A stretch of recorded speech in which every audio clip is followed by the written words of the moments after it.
2 പത്രോസ് 1-ാം അധ്യായം 1 മുതൽ 11 വരെയുള്ള വേദഭാഗം വായിക്കാം.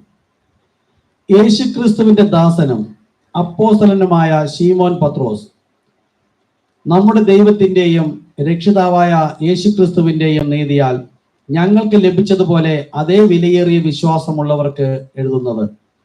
ദൈവത്തിന്റെയും നമ്മുടെ കർത്താവായ യേശുക്രിസ്തുവിന്റെയും പരിജ്ഞാനത്തിൽ നിങ്ങൾക്ക് കൃപയും സമാധാനവും വർദ്ധിച്ചു വരുമാറാകട്ടെ. തന്റെ മഹത്വത്താലും വീര്യത്താലും നമ്മെ വിളിച്ചവന്റെ പരിജ്ഞാനത്താൽ അവന്റെ ദിവ്യശക്തിക്കും ജീവനും ഭക്തിക്കും വേണ്ടിയതൊക്കെയും നമുക്ക് ദാനം ചെയ്തിരിക്കുന്നുവല്ലോ. ആകയാൽ അവൻ നമുക്ക് വിലയേറിയതും അതിമഹത്തായതുമായ വാഗ്ദത്തങ്ങൾ നൽകിയിരിക്കുന്നു. ഇവയാൽ നിങ്ങൾ ലോകത്തിൽ മോഹത്താലുള്ള നാശം വിട്ടൊഴിഞ്ഞ് ദിവ്യ സ്വഭാവത്തിന് കൂട്ടാളികളായി തീരുവാൻ ഇടവരുന്നു. അത് നിമിത്തം തന്നെ നിങ്ങൾ സകല ഉത്സാഹവും കഴിച്ച് നിങ്ങളുടെ വിശ്വാസത്തോട് വീര്യവും, വീര്യത്തോട് പരിജ്ഞാനവും, പരിജ്ഞാനത്തോട് ഇന്ദ്രിയജയവും, ഇന്ദ്രിയജനത്തോട് സ്ഥിരതയും, സ്ഥിരതയോട് ഭക്തിയും, ഭക്തിയോട് സഹോദരപ്രീതിയും, സഹോദരപ്രീതിയോട് സ്നേഹവും കൂട്ടിക്കൊള്ളുവിൻ. ഇവ നിങ്ങൾക്കുണ്ടായി വർദ്ധിച്ചു വരുന്നു എങ്കിൽ നിങ്ങൾ നമ്മുടെ കർത്താവായ യേശുക്രിസ്തുവിന്റെ പരിജ്ഞാനം സംബന്ധിച്ച് ഉത്സാഹമില്ലാത്തവരും നിഷ്ഫലന്മാരും ആയിരിക്കുകയില്ല. അവയില്ലാത്തവനോ കുരുടനത്രേ, അവൻ ഹ്രസ്വദൃഷ്ടിയുള്ളവനും തന്റെ മുമ്പിലത്തെ പാപങ്ങളുടെ ശുദ്ധീകരണം മറന്നവനും തന്നെ. അതുകൊണ്ട് സഹോദരന്മാരെ, നിങ്ങളുടെ വിളിയും തിരഞ്ഞെടുപ്പും ഉറപ്പാക്കുവാൻ അധികം ശ്രമിപ്പേൻ.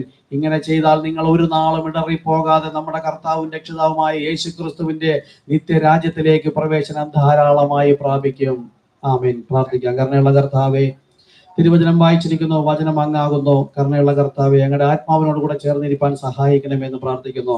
അങ്ങിന്ന് നമ്മോട് സംസാരിക്കണം. എന്റെ ആടുകൾ എന്റെ ശബ്ദം കേൾക്കുമെന്ന് വചനം പറഞ്ഞിരിക്കുന്നു. ഇവിടെ വായിച്ച വേദഭാഗം അതൊരു മനുഷ്യ ശബ്ദം, ഒരു പാസ്റ്റർ ശബ്ദമായി കേട്ടു. എന്നാൽ ദൈവത്തിന്റെ ശബ്ദം ഇതിൽ ഉള്ളിൽ നിന്ന് എന്റെ ഹൃദയത്തിലേക്ക് വരണം. എന്റെ ആടുകൾ ശബ്ദം കേൾക്കുമെന്ന് പറഞ്ഞിരിക്കുന്ന കരുണയുള്ള കർത്താവ്, ഇന്ന് ഞങ്ങൾ ആ ശബ്ദം കേൾക്കുവാനാണ് വന്നത്. ആ ശബ്ദമാണ് എന്റെ ആത്മീക വെളിപ്പാട്. എന്റെ അകത്തെ മനുഷ്യനെ ഇന്ന് ശക്തിയോടെ വെളിപ്പെടുത്തുന്ന, വളർത്തുന്ന ആ വചനം എന്ന വെളിപ്പാടിനോട് കൂടെ ചേർന്ന് നിൽപ്പാൻ പരിശുദ്ധാത്മാവെ എന്നെ സഹായിക്കണമെന്ന് പ്രാർത്ഥിക്കുന്നു. സകലതും അങ്ങയുടെ നാമം മഹത്വത്തിനായിരിക്കട്ടെ. യേശുക്രിസ്തു നാമത്തിൽ തന്നെ. ആമേൻ, ആമേൻ. ഹല്ലേലൂയ, ഹല്ലേലൂയ. ഇരിക്കാം, എല്ലാവർക്കും ഇരിക്കാം.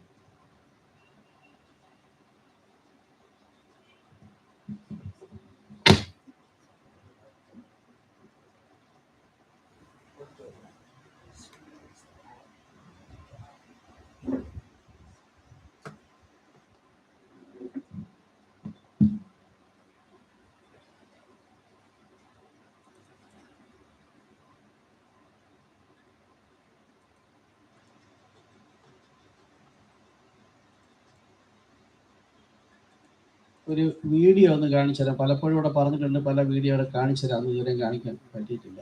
നോക്കട്ടെ.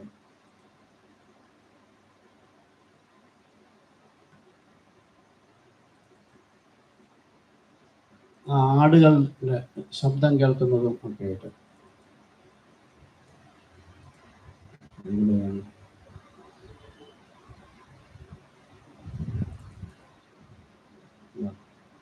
എന്റെ ആടുകൾ എന്റെ ശബ്ദം കേൾക്കും, അവർ അന്യന്റെ ശബ്ദം കേൾക്കില്ല എന്ന് പറയുന്നതിന് ഈ ലോകത്ത് ചെമ്മരിയാട് ദൈവം എഴുതി വെച്ചത്, നമ്മളെ കുറിച്ച് എഴുതി വെച്ചതാ.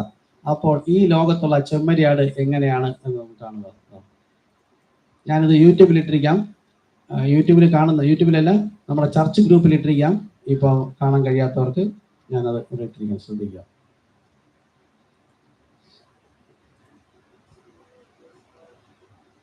ഇപ്പൊ ഒരാൾ വന്ന് വിളിക്കുകയാണ്. രണ്ടാമത്തെ ആൾ വരെയാണ്. ആദ്യത്തെ ഒരാൾ വന്ന് വിളിച്ച് ചെമ്മരിയാട് മേഞ്ഞുകൊണ്ട് തന്നെ നിൽക്കുകയാണ്, തിരിഞ്ഞു പോലും നോക്കുന്നില്ല. മൂന്നാമതൊരാൾ വരെയാണ്. ആട് തിരിഞ്ഞു പോലും നോക്കുന്നില്ല, അത് മേഞ്ഞുകൊണ്ട് നിൽക്കുകയാണ്. ഇടയം വന്നു.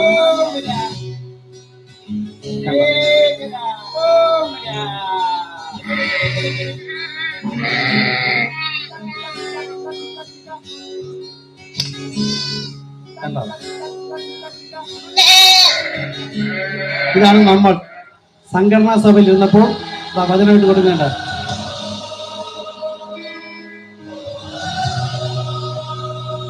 ഇടയന്റെ കാൽപാദം പിന്തുടരേണ്ട. ഇടയൻ പോകുന്നതിന് പുറകെ പോവുകയാണ്. My shepherd here my voice. എന്റെ ആളുകൾ എന്റെ ശബ്ദം കേൾക്കും, അവർ അന്യനെ അറിയായികയാൽ അന്യനെ വിട്ട് ഓടിപ്പോകും. ദൈവം ഈ ചെമ്മരിയാടിന് ഇവിടെ അതാണ് എന്റെ മർമ്മം. ഇതൊക്കെ പഠിപ്പിക്കാതെ വിട്ടാലാണ് സന്തോഷം. ഇതൊക്കെ പഠിപ്പിക്കുമ്പോൾ പലർക്കും, ഇങ്ങനെ അല്ലാത്തവർക്കേ വിഷമം ഉണ്ടാവുള്ളൂ. ഈ ചെമ്മരിയാടിനെ ഒരു മൃഗം അല്ലെങ്കിൽ ഒരു ജന്തു ദൈവം സൃഷ്ടിച്ചത് 6000 വർഷം മുമ്പ് സൃഷ്ടിക്കുമ്പോൾ അതിന്റെ ഉള്ളിൽ ഒരു ഇന്ദ്രിയം ഇട്ടിട്ടുണ്ട്. ഒരു ഇന്ദ്രിയം, അത് എങ്ങനെയെല്ലാം ജീവിക്കണം എന്ന ഒരു സിസ്റ്റം അതിന്റെ ഉള്ളിൽ ഇട്ടിട്ടുണ്ട്. നമ്മളും ചെമ്മരിയാടാണ് എങ്കിൽ നമ്മുടെ ഉള്ളിൽ ഇട്ടിട്ടുണ്ട്. ഞാൻ മറ്റുള്ളവർക്ക് കാണാൻ കൂടെ വേണ്ടിയിട്ട് യൂട്യൂബിൽ തന്നെ കാണാൻ പറ്റും. ഇപ്പൊ കാണിച്ചത്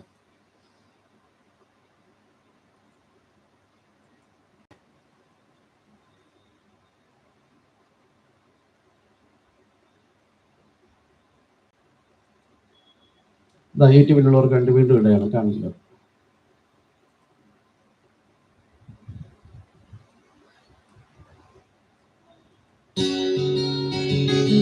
ആദ്യം ഒരാൾ വന്ന് ശബ്ദം ഉണ്ടാക്കുന്നു.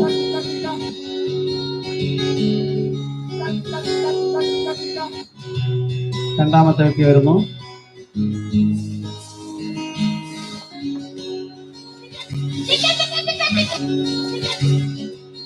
ആളുകൾ മൈൻഡ് ചെയ്യുന്നില്ല. വീണ്ടും വരുന്നു. പല പാസ്റ്റർമാര് വരും, പട്ടക്കാർ വരും, മഹാപുരോഹിതൻ വരും. ഒറിജിനൽ യേശുവിന്റെ ശബ്ദം കേൾക്കുമ്പോൾ ആളുകൾ തലയുയർത്തി നോക്കുകയാണ് ആദ്യം ചെയ്യുന്നത്. അതുവരെയും അവരുടെ ആഹാരം കഴിച്ചോണ്ടിരിക്കും, വചനത്തിൽ തന്നെ ആയിരിക്കണം. ദൈവശബ്ദം കേൾക്കുമ്പോൾ അത് തലതിരി നോക്കുന്നു, വിളിക്കുന്നു, തിരിച്ചു വരുന്നു. നോക്കുക, ഇടയന്റെ അടുക്കിലേക്ക് വരുന്നു. നമ്മളും സംഘടനാ സഭ വിട്ട് നമ്മൾ കർത്താവിന്റെ സന്നിധിയിലേക്ക് ഗോതമ്പിനെ കളപ്പുരയിൽ ശേഖരിക്കും എന്ന് പറഞ്ഞ അവസാനത്തെ ശബ്ദം കർത്താവ് നമ്മെ കേൾപ്പിച്ചു. അത് കേട്ടിട്ട് അവിടെ ഇരിക്കുന്നു. ആ നമ്മെ നോക്കിയിട്ട് ലോകം പരിഹസിക്കുന്നു. നോക്കൂ, എന്റെ ആടുകൾ എന്റെ പാദം പിന്തുടരണം. ആ ഇടയം പോകുന്നതിന്റെ പുറകെ പോകുന്ന ഗ്രൂപ്പാണ് നമ്മൾ. ലോകം എന്ന് പറയുന്നു, നമ്മൾ വില്യംബ്രഹാമിന്റെ പുറകെ പോകുന്നു. ഒരു മനുഷ്യനെ വിശ്വസിക്കുന്നു, ആ മനുഷ്യനെ ദൈവം ഉപയോഗിച്ചു. അത് തിരിച്ചറിയണമെങ്കിലും ദൈവ കൃപ ഉണ്ടായിരിക്കണം.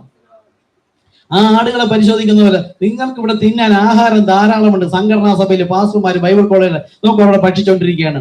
പലരും വന്ന് പുരോഹിതന്റെ വേഷം ധരിച്ച് അങ്ങനെ പറഞ്ഞു ഇങ്ങനെ പറഞ്ഞു അവിടെ തന്നെ ഇരുന്നു. അവര് മൈൻഡ് ചെയ്തില്ല, ആഹാരം കഴിച്ചുകൊണ്ടിരുന്നു. അതായത് സംഘടനാ സഭയിൽ നിന്ന് വിട്ടുപോകാൻ പറഞ്ഞു. പല പ്രശ്നങ്ങളുണ്ട്, ഇറങ്ങി പോകാൻ പറഞ്ഞിട്ടുണ്ടാവും. എങ്ങും പോയില്ല. കാര്യം എന്താ? നിത്യജീവ മൊഴികൾ നിന്നിലുണ്ട്, നിന്നെ വിട്ട് എവിടെ പോകാനാ എന്ന് അന്നത്തെ സത്യം, ഇന്നത്തെ അല്ല. അന്ന് അറിഞ്ഞത് ആ സഭ വിട്ട് ഞാൻ വേറെ എവിടെയെങ്കിലും പോയാൽ ദൈവസന്നിധിയിൽ അല്ലാതെ നശിച്ചു പോകുമല്ലോ എന്നോർത്ത് ആ സഭയിൽ തന്നെ ഇരുന്നു. അപവാദം പറഞ്ഞവരും പരിഹസിച്ചവരും കളിയാക്കിയവരും എല്ലാവരുടെയും ഇടയിൽ എന്നെ കർത്താവ് പരിശോധിക്കുകയായിരുന്നു. ചില സമയത്ത് എനിക്കൊരു ബുദ്ധി വരും, ഇത് ശരിയല്ല, ഈ സഭ ശരിയല്ല, ഞാൻ എന്ത് ചെയ്യും? വേറെ വീട്ടിലങ്ങ് പോകും. പക്ഷെ എന്താ, അവസാനത്തോളം സഹിക്കുന്നവൻ ഭാഗ്യവാൻ. എന്റെ കാര്യം എനിക്കറിയാം, നമ്മൾ ഷെയർ ചെയ്തിട്ടുണ്ട്. ആ സഭയിലായിരിക്കുമ്പോ എല്ലാവരും പരിഹസിച്ച് ഒറ്റ കാരണം കൊണ്ട് ഒരു വചനം വായിക്കുമ്പോൾ അതിന്റെ വെളിപ്പാട് കിട്ടാൻ വരുമ്പോ നമ്മൾ പുരോഹിതനോട് ചോദിക്കും, അല്ലെങ്കിൽ സഭയിലുള്ള സൺഡേ സ്കൂൾ അധ്യാപകനോട് പോയി ചോദിക്കുമ്പോൾ അവര് സംശയം കൊണ്ടൊരു സംശയം സാത്താന, മിണ്ടാതെ അവിടെ ഇരുന്നു, അടങ്ങിയിരുന്നു, ഇതും കൊണ്ട് ഇങ്ങോട്ട് വരരുത്. നമുക്ക് അടങ്ങിയിരിക്കാൻ കഴിഞ്ഞില്ല. ഇതെല്ലാം ഒരു പരിശോധനയായിരുന്നു. ഓരോ പരിശോധനയിലും നാം വിജയിച്ച് ഇട്ടെറിഞ്ഞിട്ട് ഓടിയില്ല. ഏതെങ്കിലും എവിടെയെങ്കിലും വന്നിട്ട് അവിടെ തന്നെ ഇരുന്നു. കാലത്തികവിൽ ഈ ഇടയൻ വരുന്നത് പോലെ വന്ന് ശബ്ദം കേട്ടപ്പോൾ നമ്മൾ അവിടെ വചനം പഠിച്ചുകൊണ്ട് അവരെ കേൾക്കാൻ തന്നെ പോയിരുന്നത്. പക്ഷെ ഒരു ശബ്ദം, മറ്റൊരു ശബ്ദം, വെളിപ്പാട് 18:4, വേറൊരു ശബ്ദം സ്വർഗത്തിൽ നിന്ന് പറയുന്നതായി ഞാൻ കേട്ടത്, എന്റെ ജനമായുള്ളോരേ. ഈ നമ്മൾ ഇരിക്കുന്ന സംഘടനാ സഭകൾ വ്യത്യസ്തമായ ഒരു വിശ്വാസം, ഒരു സ്നാനം, ഒരു കർത്താവ്, ഒരാത്മാവ്, ഒരു ഉപദേശം, ഒരു സഭ എന്ന് പറഞ്ഞിരിക്കുന്നതിൽ നിന്ന് വ്യത്യസ്തമായിരിക്കുന്ന ഇവരുടെ പാപങ്ങളിൽ കൂട്ടാളികളാകാതെയും ഇവരുടെ ബാധകളിൽ ഓഹരിക്കാരാകാതെയും ഇരിപ്പാൻ സംഘടനാ സഭയെ അവളെ വിട്ടു പോരുവിൻ എന്നൊരു ശബ്ദം കേട്ടപ്പോഴാണ് ഈ ചെമ്മരിയാടുകൾ ഭക്ഷിച്ചു കൊണ്ടിരുന്നത് പോലെ നമ്മൾ അവിടെ കുനിഞ്ഞു തന്നെ അവര് പറയുന്നതും കേട്ട് അവരുടെ പ്രസംഗം കേട്ട് പറ്റുന്ന റെക്കോർഡ് ചെയ്ത് വീട്ടിൽ വെച്ച് കേട്ടോണ്ടിരുന്നു. എന്നാൽ കാലത്തികവേൽ എന്റെ ആത്മമണവാളൻ വന്ന് വിളിച്ചപ്പോൾ ആ ശബ്ദം തിരിച്ചറിയാൻ തക്കവണ്ണമുള്ള റിസീവർ കർത്താവ് എന്റെ ഉള്ളിൽ പണ്ടേ ഇട്ടിരുന്നു. ആ ശബ്ദം തിരിച്ചറിഞ്ഞ് പുറത്തേക്ക് വന്നപ്പോൾ നമ്മുടെ കൂടെ ഉള്ളവർ പറഞ്ഞു, എങ്ങോ പോയിരിക്കുന്നു. നമ്മുടെ സഭ നോക്കൂ, എത്ര വലിയ ബിൽഡിങ്ങാ. മന്ത്രിമാർ, ഡോക്ടർമാർ, എഞ്ചിനീയർമാർ, സർക്കാർ ഉദ്യോഗസ്ഥർ, നല്ല നല്ല വസ്ത്രം ധരിച്ച് നല്ല നല്ല കാറിൽ വരുന്ന ആൾക്കാർ. അവിടെയൊക്കെ ഭവനത്ത് പോയാൽ നോക്കൂ, ഒരു പേപ്പർ ചുരുട്ടി ഇടാൻ പറ്റാത്ത ഭവനവും മുറ്റവും. അവിടെ സഭകൾ നോക്കൂ, എത്ര മനോഹരം. തിരിഞ്ഞൊന്ന് യേശുവിനെ ചിന്തിക്ക്. യേശു ജനിച്ചു വന്നത് എവിടെയെന്ന് പോലും ബൈബിളിലില്ല. വഴിയമ്പലത്തിൽ സ്ഥലമില്ലായാൽ പുൽത്തൊട്ടിയിൽ കിടത്തി. കൊതുകുകടിയും ചാണകനാറ്റവും കോമാളി നാറ്റമുള്ള സ്ഥലത്ത് കൊണ്ട് കിടത്തിയിട്ട് യേശു വസിച്ചതോ പാപികളോട് കുഷ്ഠരോഗികളുടെ അടുത്ത് പോയാൽ നാറ്റം ഒന്ന് ആലോചിച്ച് നോക്കും. വ്യഭിചാരികളും ചുങ്കക്കാരും പിടിച്ചുപറിക്കാരും തമ്മിൽ അടിപിടി അക്രമം കൂടുന്നതും ഭൂതഗ്രസ്തരുടെ അടുക്കിലേക്ക് യേശു ഇറങ്ങിപ്പോയിരിക്കുന്നു. നീതിമാന്മാർ അവിടെ ഇരുന്നിട്ട് സ്വയം നീതിമാൻ എന്ന് പറഞ്ഞതുപോലെ തന്നെയാണ് ഇന്നത്തെ സഭകൾ മുഴുവനും. ഇന്നലെ നമ്മള് മാരാമൺ കൺവെൻഷൻ ട്രാക്കിൽ എടുക്കാൻ പോയപ്പോ അവിടെ വരുന്ന ജനങ്ങൾ എത്ര വലിയ ആൾക്കാരാ. നമ്മൾ ട്രാക്കിൽ വെച്ച് നീട്ടുമ്പോൾ അവരുമാര് പുച്ഛത്തോടെ പല ആൾക്കാരും ഒരു തുണ്ട് പേപ്പറുമായി വഴിവെക്കൽ നിൽക്കുന്നു. വേറെ ജോലിയൊന്നുമില്ല. ഞങ്ങൾക്ക് വചനമൊക്കെ അറിയാം. പെന്തക്കോസ്തരുണ്ടായിരുന്നു, ധാരാളം പെന്തക്കോസ്തരുണ്ടായിരുന്നു. ചിലര് വാങ്ങിച്ചു നോക്കൂ, നമ്മുടെ മുമ്പിൽ തന്നെ പലതും ചുരുട്ടിക്കളഞ്ഞിട്ട് പോയിരിക്കുന്നു. എന്താ? അവർ ആത്മാവിൽ ദരിദ്രരല്ല, അവർ ദുഃഖിക്കുന്നവരല്ല, അവർ ജാഗ്രതയോടെ അന്വേഷിക്കുന്നവരുമല്ല, എങ്കിലേ കണ്ടെത്തുള്ളൂ. വെറും 4 പേരാണ് വിളിച്ചിരിക്കുന്നത്. ഏകദേശം 15,000-ലധികം ട്രാക്ക് അവിടെ വിതരണം ചെയ്ത് 2 ദിവസമായിട്ട് 4 പേരാണ് വിളിച്ചിരിക്കുന്നത്. ഇനി എത്ര പേർക്ക് അത് മനസ്സിലാകുന്നുള്ള അറിയില്ല. നോക്കൂ, എന്റെ ആടുകൾ എന്റെ ശബ്ദം കേൾക്കും. ആ തുണ്ട്, അതിൽ നിന്ന് ഒരു വചനം അവിടെ ഹൃദയത്തെ സ്പർശിച്ചാൽ മതി. സഭയും പാസ്റ്ററും പട്ടക്കാരനും പാരമ്പര്യവും അപ്പനും അമ്മയും പാരമ്പര്യവും കുടുംബത്തിന്റെ പാരമ്പര്യവും ഒന്നുമല്ല വലുത്. എന്റെ പാരമ്പര്യം സ്വർഗത്തിലത്രേ. സ്വർഗത്തിലെ ശബ്ദം കേട്ടാൽ തിരിച്ചറിയണമെങ്കിൽ ദൈവ കൃപ വേണം. നോക്കൂ, നമ്മളെയും വിളിച്ച് പുറത്തേക്ക് കൊണ്ടുവന്നിട്ട് ആ ഇടയം പോകുന്ന വഴിക്ക് പോയത് കണ്ടോ? അപ്പൊ വില്യം മരിയം ബ്രൻഹാം എന്നൊരു വ്യക്തിയെ, അതാണ് നമ്മളോട് പഠിപ്പിക്കേണ്ട 7 സഭാകാലങ്ങളിൽ വില്യം മരിയം ബ്രൻഹാം എന്നൊരു വ്യക്തിയെ കർത്താവ് ഉപയോഗിച്ചു. അദ്ദേഹത്തിന്റെ ശബ്ദം കേട്ടാൽ ഒരു ഗാംഭീര്യമുള്ള പുരുഷ ശബ്ദമല്ല, ഒരു മീഡിയം റേഞ്ചിലുള്ള ഒരു ശബ്ദമാണ്. പക്ഷെ നമുക്ക് അതൊന്നും അല്ല കേട്ടത്. നമ്മുടെ ഉള്ളിൽ കർത്താവ് കിട്ടുന്ന ദൈവത്തിന്റെ വചനം ഇത് ദൈവ ശബ്ദമായി കേട്ടു. പറയുന്നത് ബൈബിളിലുണ്ടോ? ഇണവചനത്തോടു കൂടിയാണോ പറഞ്ഞിരിക്കുന്നത്? ആര് പറഞ്ഞു എന്ന് നമ്മൾ നോക്കിയില്ല. ഇന്നത്തെ എല്ലാ സഭ, കത്തോലിക്ക മുതൽ പെന്തക്കോസ്തുള്ള സഭകൾ നോക്കുന്നു. പത്രോസ് എന്ന ശരീരത്തെ നോക്കിയിട്ട് പത്രോസ് പറഞ്ഞ സ്നാനമൊന്നും നമുക്ക് വേണ്ട, യേശുക്രിസ്തു പറഞ്ഞ സ്നാനം മതി. മരിച്ചു പോവുകയാണ് എല്ലാവരും. പത്രോസ് എന്ന ജഡമനുഷ്യനെ ജഡീകമായി കണ്ടുകൊണ്ട് പത്രോസിന്റെ ഉള്ളിൽ നിന്ന് പറഞ്ഞ ഇതേ യേശുക്രിസ്തു ആണെന്ന് അറിയാതെ അവർ മരണത്തിലേക്ക് പോകുമ്പോൾ ദൈവം അവിടെ നിന്ന് നമ്മെ വിളിച്ച് പുറത്തേക്ക് കൊണ്ടുവന്നു. ഹല്ലേലൂയ. നമുക്ക് എത്ര വലിയ കൃപയാ ദൈവം നൽകിയിരിക്കുന്നത്. അവിടെ ഇത് ചെമ്മരിയാടാണെങ്കിൽ മാത്രം പലരും വന്ന് ശബ്ദിച്ച് ഒന്നും പറയും. അപ്പൊ ഇവിടെ വന്നാലും ഒറിജിനൽ സീഡാണെങ്കിലേ അത് അടങ്ങിയിരിക്കാനും കഴിയുള്ളൂ. ഇല്ലെങ്കിൽ എന്റെ ബുദ്ധി പറയും, എന്റെ ജ്ഞാനം പറയും, മറ്റു പലരും പറയും ഇത് കേൾക്കും പുറപ്പെട്ടു. പിന്നെ പല ഇതെന്തോ പടങ്ങള്, ഇതൊക്കെ എന്തിനാ ദൈവസഭയിൽ? ഇതാ ഈ മൃഗങ്ങളും പക്ഷികളും ഇതെല്ലാം ബൈബിൾ പറഞ്ഞത്. വെട്ടുക്കിളി വീട്ടിൽ തുള്ളൻ പച്ചപ്പുഴ തിന്നതൊക്കെ ഞാൻ അന്ത്യനാളിൽ മടക്കി തരുമെന്ന. അന്ത്യനാൾ ഇപ്പോഴാ. ഇത് മടക്കി തരുന്ന ഒരു സഭയില്ല. നമ്മളിൽ പലരും പല പല സഭകളിൽ ഇരുന്നതാണ്. അവിടെ എങ്ങും ഇത് പഠിപ്പിക്കുന്നില്ല. അതുപോലെ 4 കുതിര, വെള്ളക്കുതിര, ചുവപ്പ് കുതിര, കറുത്ത കുതിര, പേൾ, അല്ലെങ്കിൽ ഈ 3 നിറം കൂടെ മിക്സ് ചെയ്ത ഏതാണ് ശരി ഏതാണെന്ന് തെറ്റെന്ന് അറിയാതിരിക്കുന്ന ഒരു സമയമാണ് ഈ സഭാകാലം. ഈ സഭാകാലത്തില് നാമത്തെ എങ്കലിടറാത്തവൻ ഭാഗ്യവാൻ. എല്ലാവരും കർത്താവായ യേശുക്രിസ്തു എന്ന ശരീരം കണ്ടപ്പോൾ ഇടറി എന്ന് അവർ സമ്മതിക്കില്ല. എങ്ങനെയാണ് അവിടെ ഇടറിയത്? ഈ ശരീരം കണ്ടപ്പോൾ യേശു വേറെ വ്യക്തി, പിതാവ് വേറെ വ്യക്തി, പരിശുദ്ധാത്മാവ് മറ്റൊരു വ്യക്തി. എങ്കൽ ഇടറാത്തവനാണ് ഭാഗ്യവാൻ. നമുക്ക് ഈ കർത്താവായ യേശുക്രിസ്തു പിതാവാണ്. പിതാവിന്റെ നാമം അത് നിങ്ങൾ എപ്പോഴും പറയുമ്പോൾ ശ്രദ്ധിക്കുക. പഴയ നിയമത്തിൽ പിതാവിനെ എന്ത് വിളിച്ചിരിക്കുന്നു എന്ന് അന്ന് അങ്ങനെ വിളിച്ചിരുന്നു, പറഞ്ഞിരുന്നു എന്നാണ് എനിക്ക് അറിയാൻ ബൈബിൾ എഴുതിയിരിക്കുന്നത്. നാം അറിയണമെന്നുള്ള കാര്യങ്ങള് അപ്പൊ നാം അറിഞ്ഞാൽ മാത്രം മതി. നാം വിശ്വസിക്കേണ്ട കാര്യങ്ങളുണ്ട്. നാം വിശ്വസിച്ച് പ്രമാണിച്ചനുസരിക്കേണ്ട കാര്യം 3 തരം കാര്യങ്ങളാണ്. സാത്താൻ ഈ ലോകത്തിന്റെ ദൈവം യേശു പറഞ്ഞു. ഞാനത് അറിഞ്ഞാൽ മതി, ഞാനത് വിശ്വസിക്കേണ്ട ആവശ്യമില്ല, അതിന്റെ പുറകെ പോയി ക്രിയകൾ ചെയ്യേണ്ട ആവശ്യമില്ല. അപ്പൊ അറിയേണ്ട കാര്യങ്ങളുണ്ട്, വിശ്വസിക്കേണ്ട കാര്യമുണ്ട്. യേശു ക്രിസ്തു ദൈവത്തിന്റെ പുത്രനായ ക്രിസ്തു, അത് ഞാൻ വിശ്വസിച്ചാൽ അതിന് ഇനി ഞാനൊന്നും പ്രവർത്തിക്കേണ്ട ആവശ്യമില്ല. പക്ഷെ പ്രവർത്തിക്കേണ്ട എന്താണ്? പിതാവിന്റെയും പുത്രന്റെയും പരിശുദ്ധാത്മാവിന്റെയും നാമത്തിൽ എന്ന് പറഞ്ഞാൽ ആ നാമം യേശു പിതാവിനെ എന്ത് വിളിച്ചിരിക്കുന്നു നോക്കിയാൽ മതി. കാര്യം ആവർത്തന പുസ്തകം 18:19 യേശു പറഞ്ഞത് മശിഹ വരും, യേശു വരും, അവനെ കേൾക്കണമെന്ന. അവൻ, അതായത് യേശു ഒരിടത്തും പിതാവിന്റെ പേര് യഹോവ എന്ന് പറഞ്ഞിട്ടില്ല.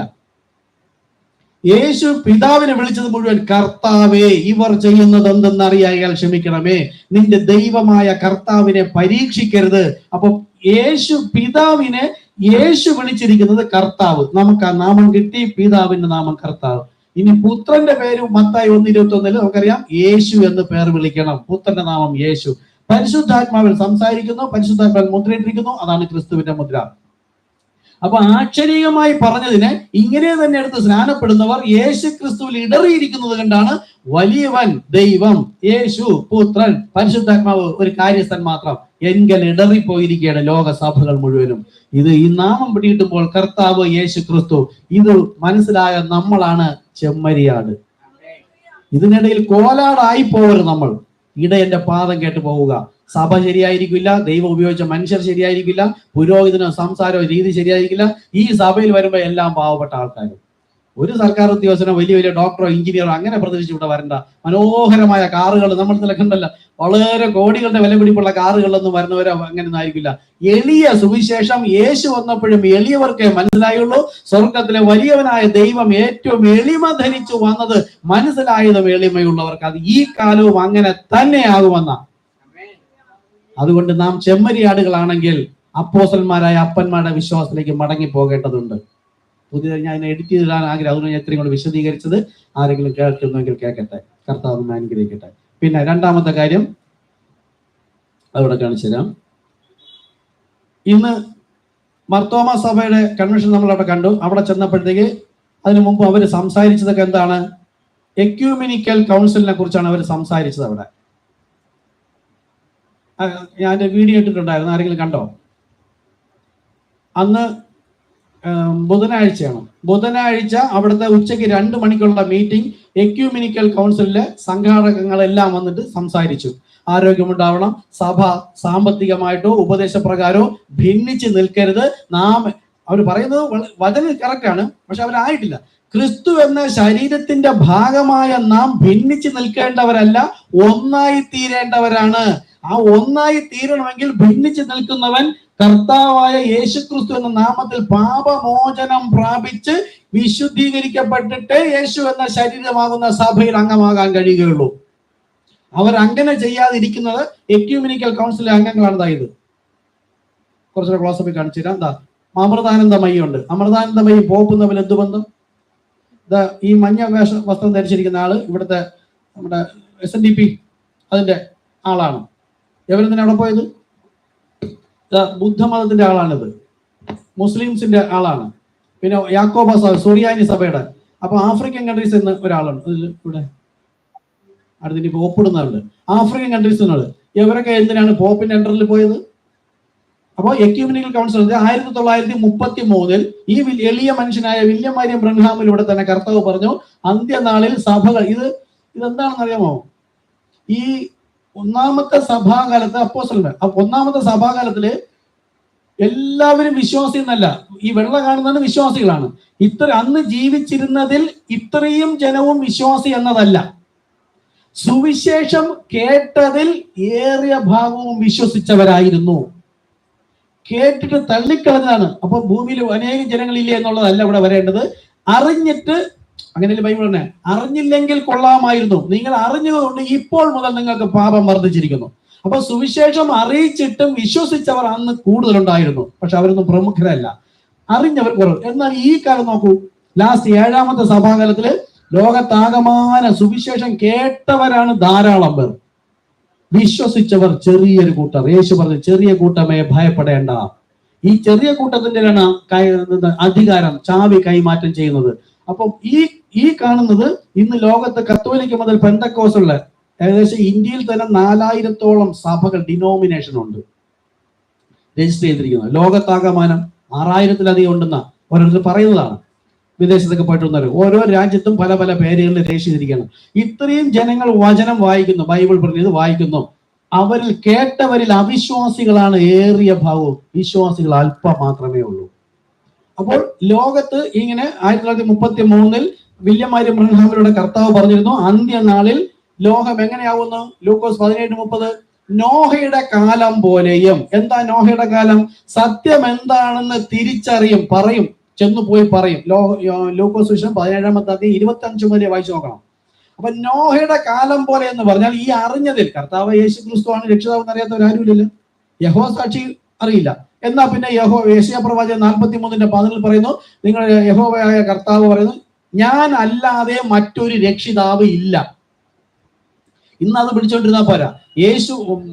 യഹോവ പറഞ്ഞു മശിഹയെ കേൾക്കണം. അപ്പൊ മശിഹ വന്നപ്പോ പറഞ്ഞു, ഞാനാണ് രക്ഷിതാവ്. ശരീരത്തിൽ വന്ന അന്നത്തെ ആത്മാവ് തന്നെയാണ് ഈ ശരീരത്തിൽ വന്നത്. ശരീരം നോക്കിയപ്പോൾ എങ്കലിടറി പോയിരിക്കുന്നു, വേറെ വേറെ നാക്കി. അപ്പോൾ അന്ത്യനാളാകുമ്പോൾ എല്ലാ സഭകളും കളകൾ ഒന്നിച്ചു കൂടുമെന്നും അത് നോഹയുടെ കാലം പോലെ ആകുമെന്നും, പിന്നെയോ അടുത്ത സ്റ്റെപ്പ് നോഹയുടെ കാലം എന്ന് പറഞ്ഞാൽ അനുസരണം കെട്ടവർ, നോഹയുടെ കാലം പോലെ അനുസരിച്ചവർ ചുരുക്കം, ചെറിയ കൂട്ടർ. ഇനി അടുത്തത് സോതോമിന്റെ നാളുകൾ പോലെ, എന്ന് വെച്ചാൽ ഈ കളകളെ കൂട്ടിക്കെട്ടി കത്തിക്കുക അത്രയും ബാക്കി. ഈ മാരാമൺ കൺവെൻഷൻ ഇന്നലെ നമ്മൾ കണ്ട കോടിക്കണക്കിന് ജനം അല്ലെങ്കിൽ ലക്ഷക്കണക്കിന് ജനങ്ങൾ വന്നവരും ഈ നമ്മൾ കാണുന്ന ലോകത്തുള്ള ജനം യേശു ക്രിസ്തുവിനെ രക്ഷിതാവും കർത്താവുമായി സ്വീകരിച്ചിരുന്നു പറയുന്നു.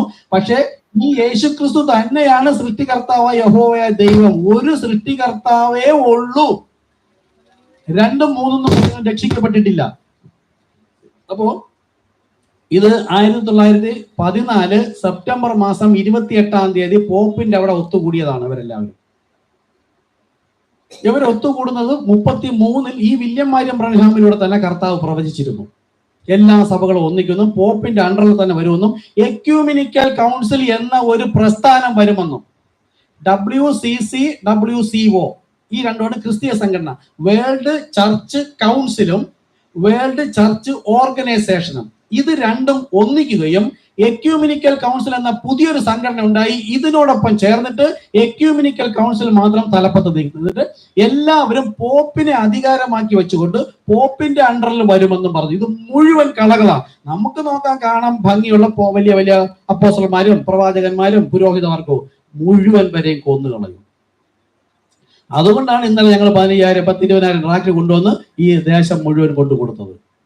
അപ്പോൾ ഇവരിങ്ങനെ ഒന്നിച്ചു കൂടിയിരിക്കുന്നത് അമൃതാനന്ദമായി. ഇനി ഇതിന്റെ വീഡിയോ കാണിച്ചു തരാം, അവിടെ എന്താണ് അവർ ചെയ്തത്.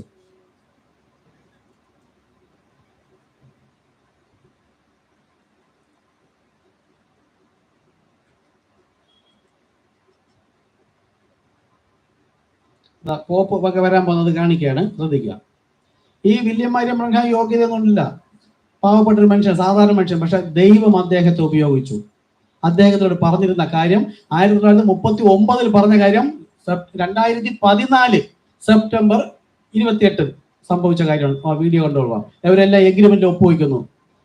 എന്താ, എല്ലാവർക്കും ആരോഗ്യം വേണം, സമ്പത്ത് വേണം, സ്വത്ത് വേണം, സമാധാനം വേണം, സ്വസ്ഥത വേണം എന്ന് പറഞ്ഞുകൊണ്ട് നിൽക്കുന്നു. അതിന് പോപ്പിന് എന്താ അധികാരം?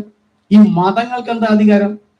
ഇതാണ് ദാനിയേൽ കണ്ട ദർശനം. പാദം തല മുതൽ തല രാജാവേ, അത് അങ്ങ് തന്നെ, അങ്ങയുടെ കാലം തീർന്നിരിക്കുന്നു, അങ്ങേക്കാൾ താണ ഒരുവന് ഭരണമേൽപ്പിക്കാൻ പോകുന്നു എന്ന് പറഞ്ഞുകൊണ്ട് ആ നെബൂഖദ്നേസർ രാജാവിന്റെ കാലത്തിന് ശേഷം മുതലുള്ള കാര്യം, അന്ന് മുതലുള്ള കാര്യം സംഭവിച്ച് ഇന്ന് ഇപ്പോൾ എത്തി നിൽക്കുന്നത് പാദം, കാൽ, പിന്നെ ശരീരമില്ല.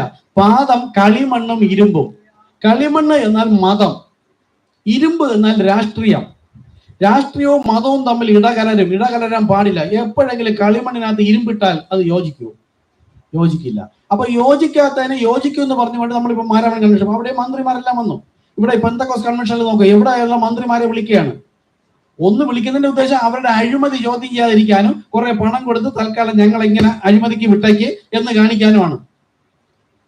സെർച്ച് ചെയ്ത് കണ്ടെത്തി പൈസ അല്ലെങ്കിൽ മറ്റു മതസംഘടനകൾ ബോർഡാക്കുന്നു. സർക്കാരിന്റെ കീഴിൽ വരുന്നത് പോലെ സഭകളെ സർക്കാരിന്റെ കീഴിൽ കണ്ടുകെട്ടരുത്, സ്വത്തുവകകൾ കണ്ടുകെട്ടരുത്. ഞങ്ങൾ ഇങ്ങനെ ബൈബിൾ ഭാഷ പറഞ്ഞ വ്യഭിചാരം ചെയ്ത്, ഏത് പിശാചിനെയും കേൾക്കുന്നു യേശുവിനെയും കേൾക്കുന്നു, രണ്ട് ഭർത്താവ് എന്ന രീതിയിൽ വ്യഭിചാരം ചെയ്ത് ഞങ്ങൾ ഇങ്ങനെ പൊയ്ക്കോട്ടെ, നിങ്ങളെപ്പോലെ തന്നെ ഞങ്ങളും അവർ ഒന്നായി തീരാൻ ശ്രമിക്കുന്നു, പക്ഷെ ഒന്നാവൂല്ല. ഇനി അടുത്ത കൈ തൊടാതെ ഒരു കല്ല് പറഞ്ഞു വന്ന് പാദത്തിലടിച്ച് സകല രാജ്യത്വങ്ങൾ പോയിട്ട് കർത്താവ് ഭരിക്കുന്ന ഒരു സമയം വരും. അന്ന് നമ്മളും ഉണ്ടാകും.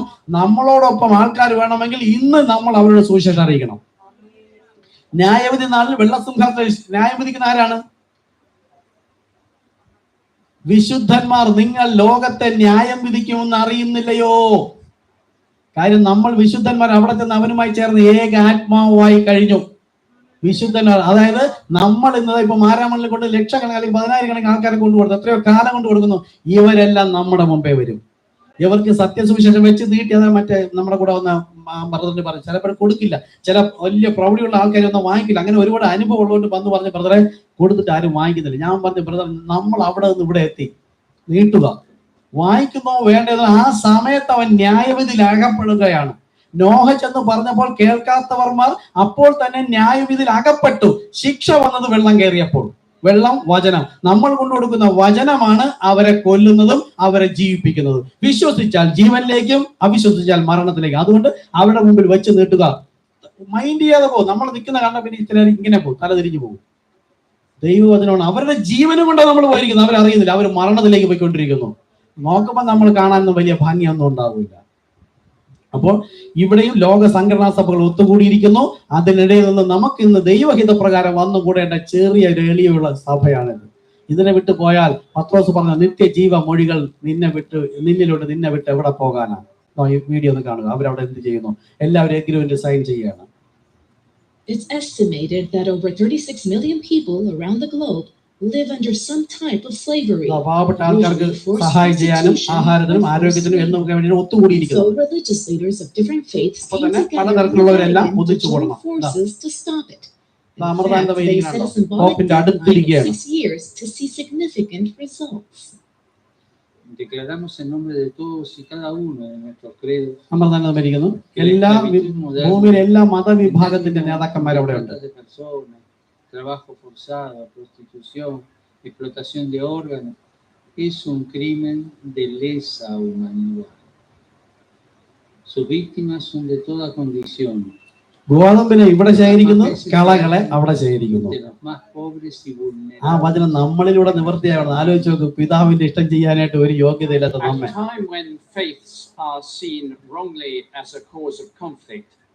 It is a sign of real hope that today global faith leaders Muslim have together committed themselves publicly to battle to end modern slavery. When we have more clarity in our mind, we will have compassion not only for the victims, but for the trafficker themselves. When we see that the trafficker have suffered, we can help them to wake up and stop what they are doing.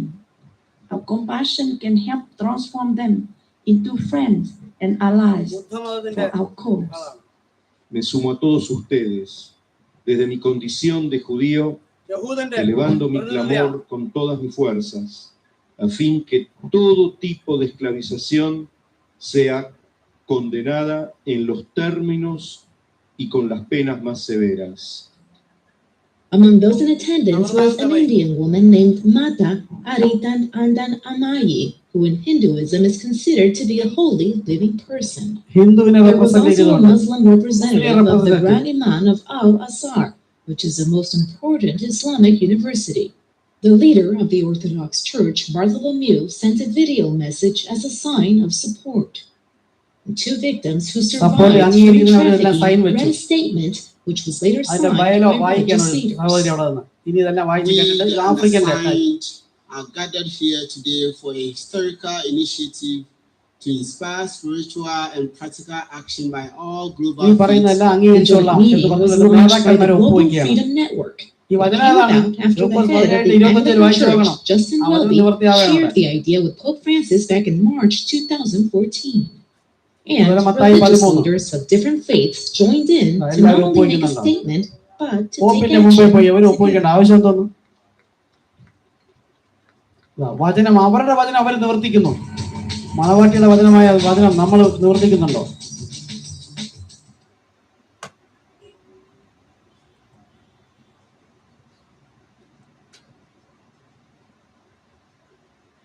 Okay,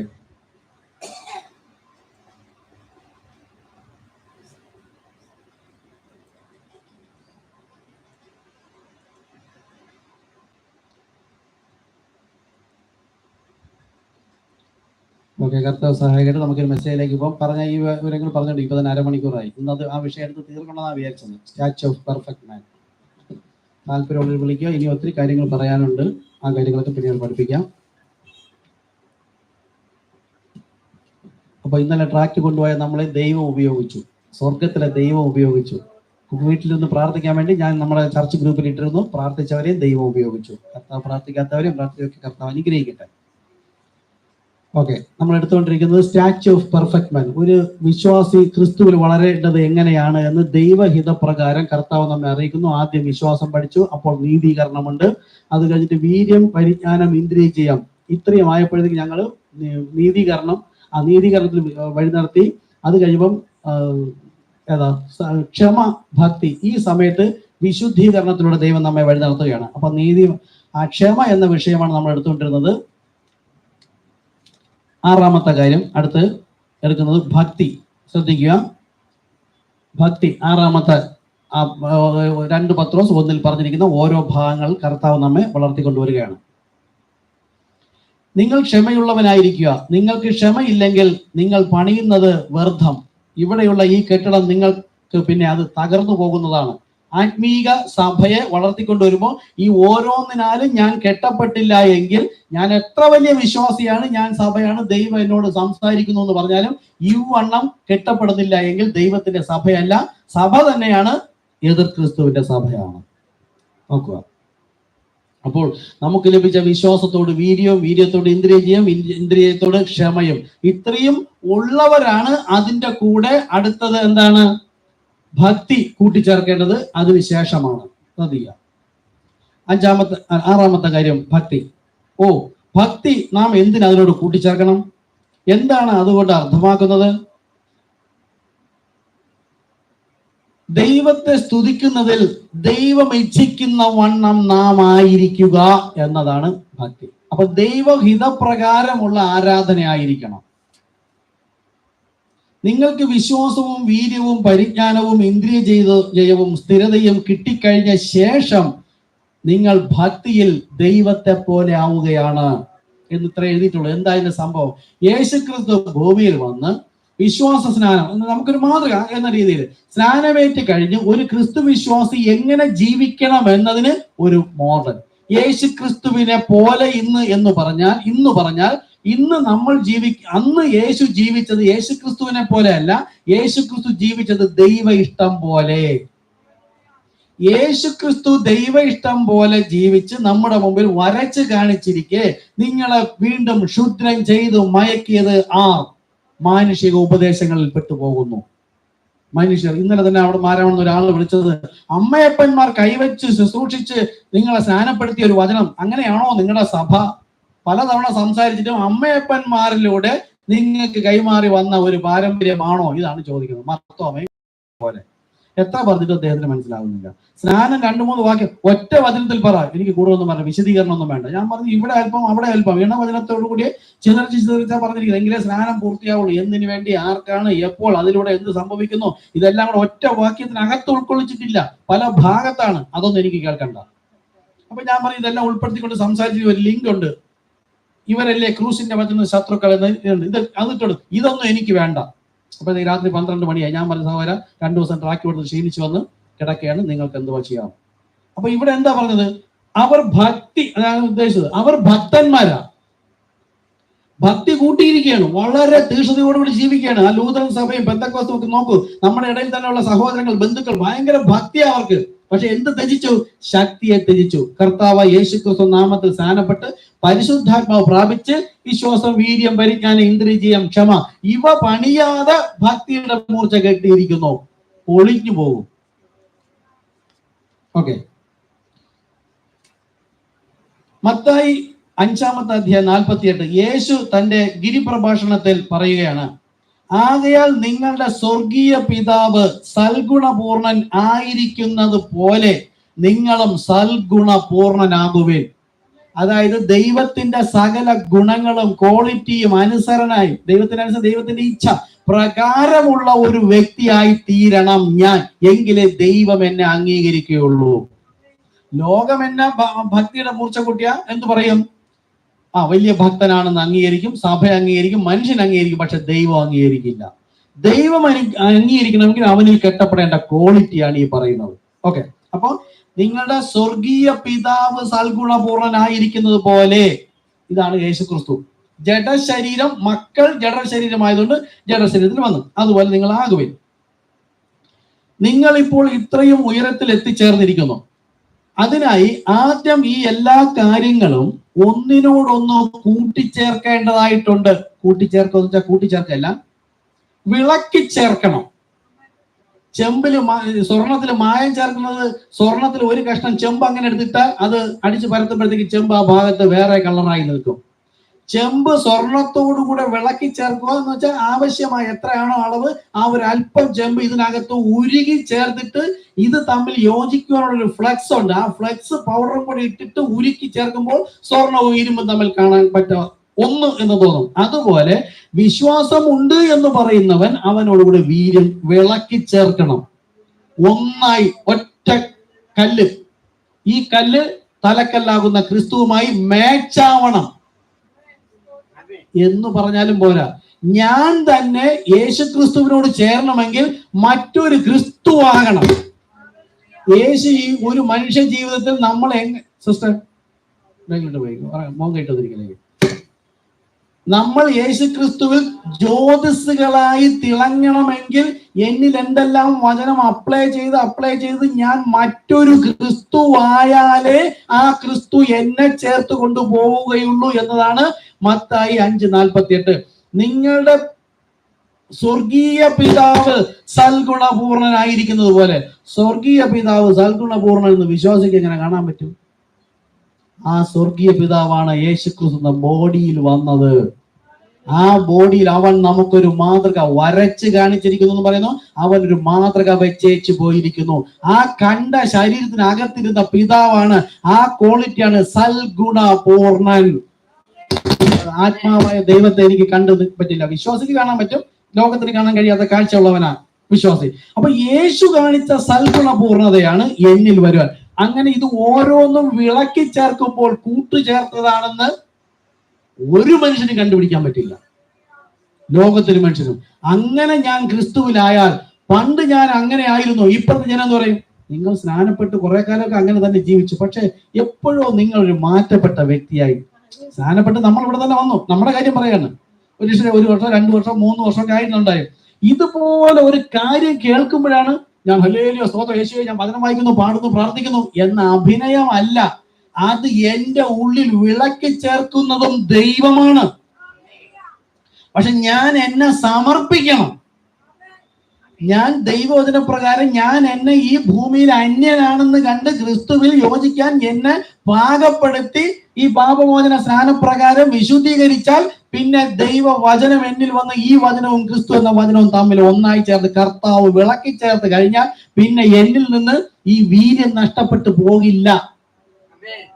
സുവിശേഷ നിമിത്തമോ ദൈവവചനം വിശ്വസിച്ച് പ്രമാണിച്ചനുസരിക്കുന്ന ഒരു വീര്യം എനിക്കുണ്ടാവും. ലോകക്കാർ പറയും, വീട്ടുകാർ പപ്പയും അമ്മയൊക്കെ നീ അവിടെ ഇരിക്കും, അല്പം കഴിഞ്ഞ് നമ്മളോട് പോയാൽ മതി, സൺഡേ ക്ലാസ് ഒക്കെ അവിടെ ഇരിക്കട്ടെ, അല്ലെങ്കിൽ സഭയൊക്കെ പിന്നെ അടുത്ത ആഴ്ച വന്ന് മാമന്റെ മോന്റെ കല്യാണം അല്ലെങ്കിൽ അവിടെ കല്യാണം. നമ്മുടെ ഉള്ളിൽ ഇത് വിളക്കി ചേർത്ത് കഴിഞ്ഞാൽ, വിശ്വാസത്തോട് വീര്യം വിളക്കി ചേർത്തത് ഞാൻ പിന്നെ ഉപേക്ഷയായി കാണില്ല എന്ന് കണ്ട ദൈവമാണ് വിളക്കി ചേർത്തത് നമ്മൾ പറയും.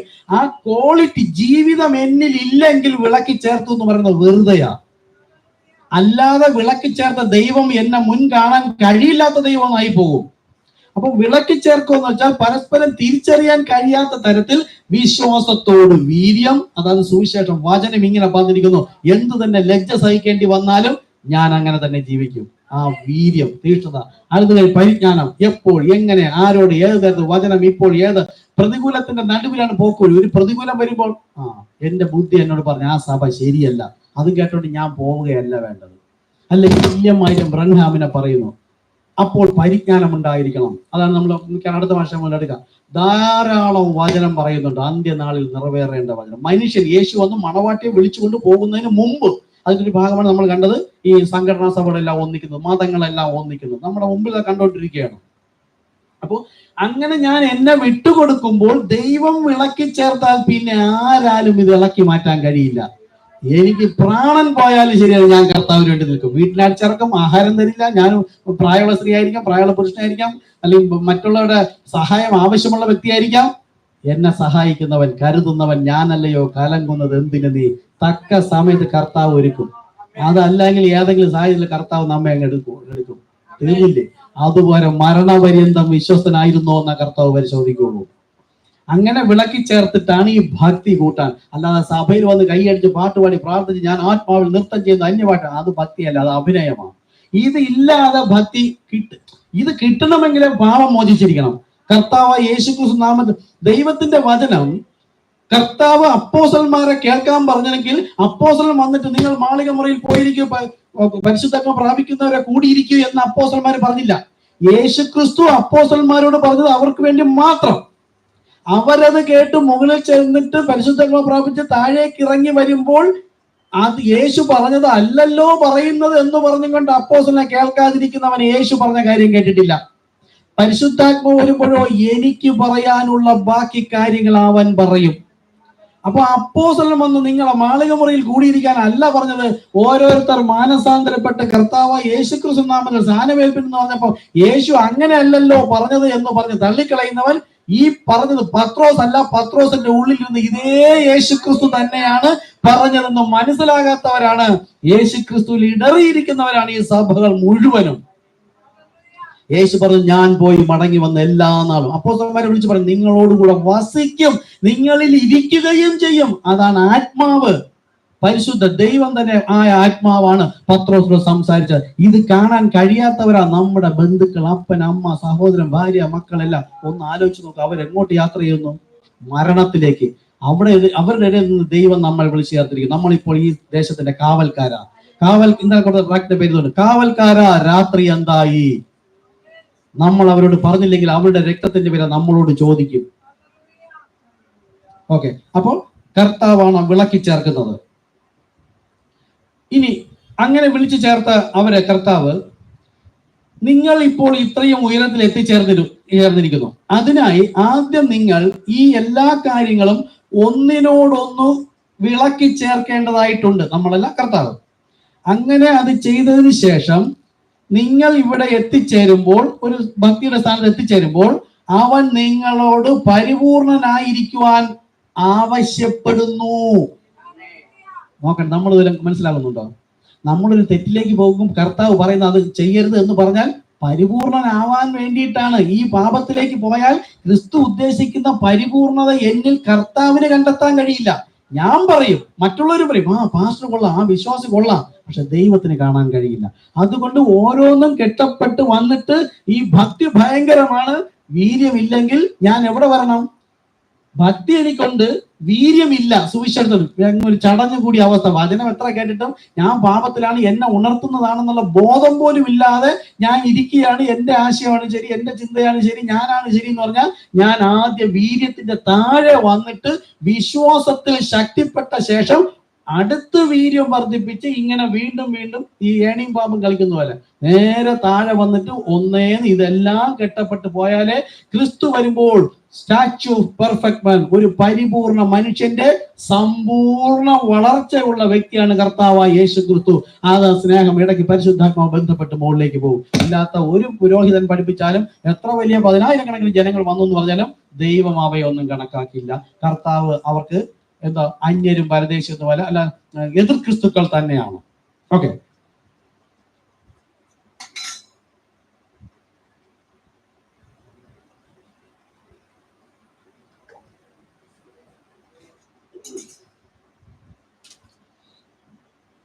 അങ്ങനെ കർത്താവ് വിളിച്ചു വേർതിരിക്കുമ്പോൾ ഭക്തിയുള്ളവരായി ദൈവത്തിന്റെ പുത്രന്മാരും നമ്മളായിരിക്കുന്നു. ഒരാളെ ഉള്ളു, പുത്രിയില്ല ദൈവത്തിന്. ഓക്കെ, അതുപോലെ അവിടെ മക്കളെ ഉള്ളു, ചെറുമക്കളും മരുമക്കളൊന്നുമില്ല, മക്കൾ ഒറ്റ ആത്മാവിനാൽ അവഴി നടത്തുന്നവർ. എന്നാൽ നമുക്ക് എഫേസ്യർ ലേഖനം 4-ാമത്തെ അധ്യായം കൂടെ ഒന്ന് മറിച്ച് നോക്കിയാൽ അവിടെ ചില കാര്യം പറയുന്നു. എഫേസ്യർ 4-ാമത്തെ അധ്യായത്തിൽ 12-ാമത്തെ വാക്യം മുതൽ അവൻ ചിലരെ അപ്പോസ്തലന്മാരായും ചിലരെ പ്രവാചകന്മാരായും ഇടയന്മാരായും ഉപദേഷ്ടാക്കന്മാരായും. അപ്പോൾ ദൈവവചനം കേട്ട് വിശ്വസിച്ച് പ്രമാണിച്ചനുസരിച്ച് വിശ്വാസ സ്നാനം സ്വീകരിച്ച് പരിശുദ്ധാത്മ പ്രാപിച്ച് വന്നാൽ അവനൊരു സഭ ഉണ്ടായിരിക്കണം, നിർബന്ധം. വീട്ടിലിരിക്കാൻ പാടില്ല. എന്റെ എന്തൊക്കെ ബുദ്ധി എന്നെ പറഞ്ഞു പിടിച്ചിരുത്തിയിരുന്നാലും ഒരു പുരോഹിതൻ എന്ന വേഷം ധരിച്ചു നിൽക്കുന്നവൻ പറഞ്ഞാലും, അത് കഴിഞ്ഞ ബുധനാഴ്ച എടുത്ത് നമ്മൾ വിഷയം 2-ാമത്തെ മുദ്ര. 2-ാമത്തെ മുദ്രയിൽ 2-ാമത്തെ കുതിരപ്പുറത്ത് വന്നവന്റെ കയ്യിൽ എന്തുണ്ടായിരുന്നു? ഒരു വില്ലുണ്ടായിരുന്നു. അമ്പില്ല. വില്ലെന്താണ്? ഒരു പുറം ചട്ട മാത്രമാണ്.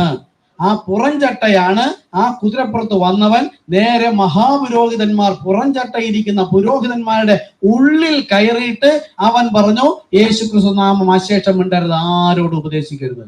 ഇന്ന് വരെ ഈ കുതിരപ്പുറത്ത് വന്ന ആ പിശാചിനെയാണ് ഈ സഭകൾ മുഴുവൻ കേട്ടിട്ട് യേശുക്രിസ്തു നാമത്തിലെ സ്നാനം തള്ളിക്കളഞ്ഞ് വലിയവനായ യേശുക്രിസ്തു പറഞ്ഞത് മതി എന്ന് പറഞ്ഞിരിക്കുന്നു. യേശു പറഞ്ഞതോ, ഞാനോ നിങ്ങളുടെ ഇടയിൽ എളിയവനായിരുന്നു ശുശ്രൂഷിക്കുന്നു എന്നാണ് പറഞ്ഞത്. നമ്മൾ യേശുവിനെ വലിയവനായി വെക്കും. അങ്ങനെ വെക്കുന്നത് കൊണ്ടാണ് എളിയവനായ പത്രോസിനെന്ന് പറഞ്ഞത് ഈ വലിയവനാണെന്ന് അറിയാൻ കഴിയാത്തത്. നിങ്ങളും എളിമ ധരിക്കണം. അതാണ് 7 മുദ്രയുടെ പുസ്തകം തന്നപ്പോൾ അതിന്റെ 1-ാമത്തെ പുസ്തകം. നമുക്ക് എളിമ ധരിച്ചാൽ മാത്രമേ ദൈവത്തിന്റെ മർമ്മം കേൾക്കാൻ. ഇപ്പൊ കേൾക്കും, ഒരു ആമേൻ ഹല്ലേലൂയ ഉണ്ടാവും. പക്ഷെ അങ്ങനെ തന്നെ ജീവിക്കണമെങ്കിൽ ദൈവകൃപ ഉദിക്കണം. ദൈവകൃപ ഉദിക്കണമെങ്കിൽ ഞാൻ എന്നെ തന്നെ ഐ സറണ്ടർ ആൾ, മുകളിലേക്കല്ല താഴേക്ക്. എളിമ ധരിച്ചാലേ ആ വലിയവനായ ദൈവം എളിമ ധരിച്ച് എന്നിലിരുന്ന് ഇതെല്ലാം പഠിപ്പിച്ച് എന്നെ ഒരു ക്രിസ്തീയ ജീവിതം ജീവിപ്പിക്കുവാൻ ദൈവം ചെയ്യുകയുള്ളൂ. ഇല്ലെങ്കിൽ ഞാൻ വളർച്ച, അത് ക്രിസ്തുവിലുള്ള വളർച്ച ആയിരിക്കില്ല. അപ്പോൾ അപ്പോസ്തലന്മാർ, ഇടയന്മാർ, ഉപദേശകന്മാർ ആക്കി വെച്ചിരിക്കുന്ന ഒരു സഭയുണ്ടാവണം. അപ്പം നോർക്ക് കൂടിയിരിക്കണം, അവിടെ വചനം പഠിപ്പിച്ചിരിക്കണം, ഉപദേശകം കേട്ടിരിക്കണം. സഭാരാധന നിങ്ങൾ മറ്റുള്ളവരെ പോലെ അലക്ഷ്യമാക്കരുത്, എബ്രായ ലേഖനം പറയുന്നു. അപ്പോൾ ദൈവവചന പ്രകാരം തിരുവത്താഴവും കഴിച്ചിട്ട് കൂട്ടായ്മയെല്ലാം കൂടിയിരിക്കണം. ഓക്കെ, ഇന്നലെ രാത്രി ഞാൻ പ്രസംഗിച്ചത് നിങ്ങൾ ഓർക്കുന്നില്ലേ? ഒരുവന് നൽകപ്പെട്ടിരിക്കുന്ന ജോലി മറ്റേയാൾ എടുക്കുവാൻ കഴിയില്ല. സഭയിൽ ദൈവം ഒരാളിനെ നിയമിച്ചാൽ അത് അയാളുടെ തന്നെ ചെയ്യട്ടെ. ആ അയാൾക്ക് ചെയ്യുവാനുള്ള ജോലി മറ്റാൾക്ക് ചെയ്യാൻ പറ്റില്ല. രണ്ടുപേർക്കും ഒരു ജോലി, ഇത് ഇവിടുന്ന് എടുത്തു മാറ്റുന്നുണ്ട്, രണ്ടുപേരും കൂടെ എടുത്തു മാറ്റേണ്ട ആവശ്യമില്ല. ഒരുവനെ ദൈവം നിയമിച്ചാൽ അപ്പോസ്തലനായിട്ടോ പ്രവാചകനായിട്ടോ ശുശ്രൂഷനായിട്ടോ അല്ലെങ്കിൽ അന്യഭാഷയിലായിട്ടോ രോഗശാന്തി ശുശ്രൂഷ അത് മറ്റാളിന് കൊടുത്തെന്ന് പറഞ്ഞ് നമ്മളൊന്നും അസഹ്യപ്പെടേണ്ട ആവശ്യമില്ല. ദൈവത്തിന് എന്നിലൂടെ ചെയ്തെടുക്കേണ്ടത് എന്നിലൂടെ ചെയ്തെടുക്കും. മറ്റൊരാളെ അപകരിച്ചുകൊണ്ട് പോവുകയില്ല. പക്ഷെ സഭയിൽ ഈ 5 തരം ശുശ്രൂഷയും അവസാന മണവാട്ടി പൂർണ്ണതയിൽ എത്തുന്നത് വരെ പൂർണ്ണപ്പെടുത്താൻ കർത്താവിന്റെ സഭ ഉണ്ടായിരിക്കണം. കർത്താവ് അതിനുശേഷം സഭ എടുത്തുകൊണ്ട് പോകും. അതുകൊണ്ട് 5-fold മിനിസ്ട്രി നിന്നു പോവുകയില്ല, നിന്നു പോയിട്ടുമില്ല. നോക്കൂ, ചിലരെ സുവിശേഷകന്മാരായും ചിലരെ ഇടയന്മാരായും ഉപദേഷ്ടക്കന്മാരായും എന്താ എടുക്കുന്ന ഭക്തി. ഒരു വ്യക്തിക്ക് ഭക്തി കിട്ടണമെങ്കിൽ ദൈവഹിതപ്രകാരം സഭയിൽ പഠിക്കുന്ന വചനപ്രകാരമാണ് ഞാൻ എൻ്റെ വിശ്വാസത്തിന്റെ ഭക്തിയെ കൂട്ടാനുള്ളത്. ഇതൊന്നും ലഭിക്കാതെ ഞാൻ വിശുദ്ധീകരിച്ച് തുള്ളിച്ചാടി അന്യഭാഷ പറഞ്ഞുകൊണ്ടൊന്നും കാര്യമൊന്നുമില്ല.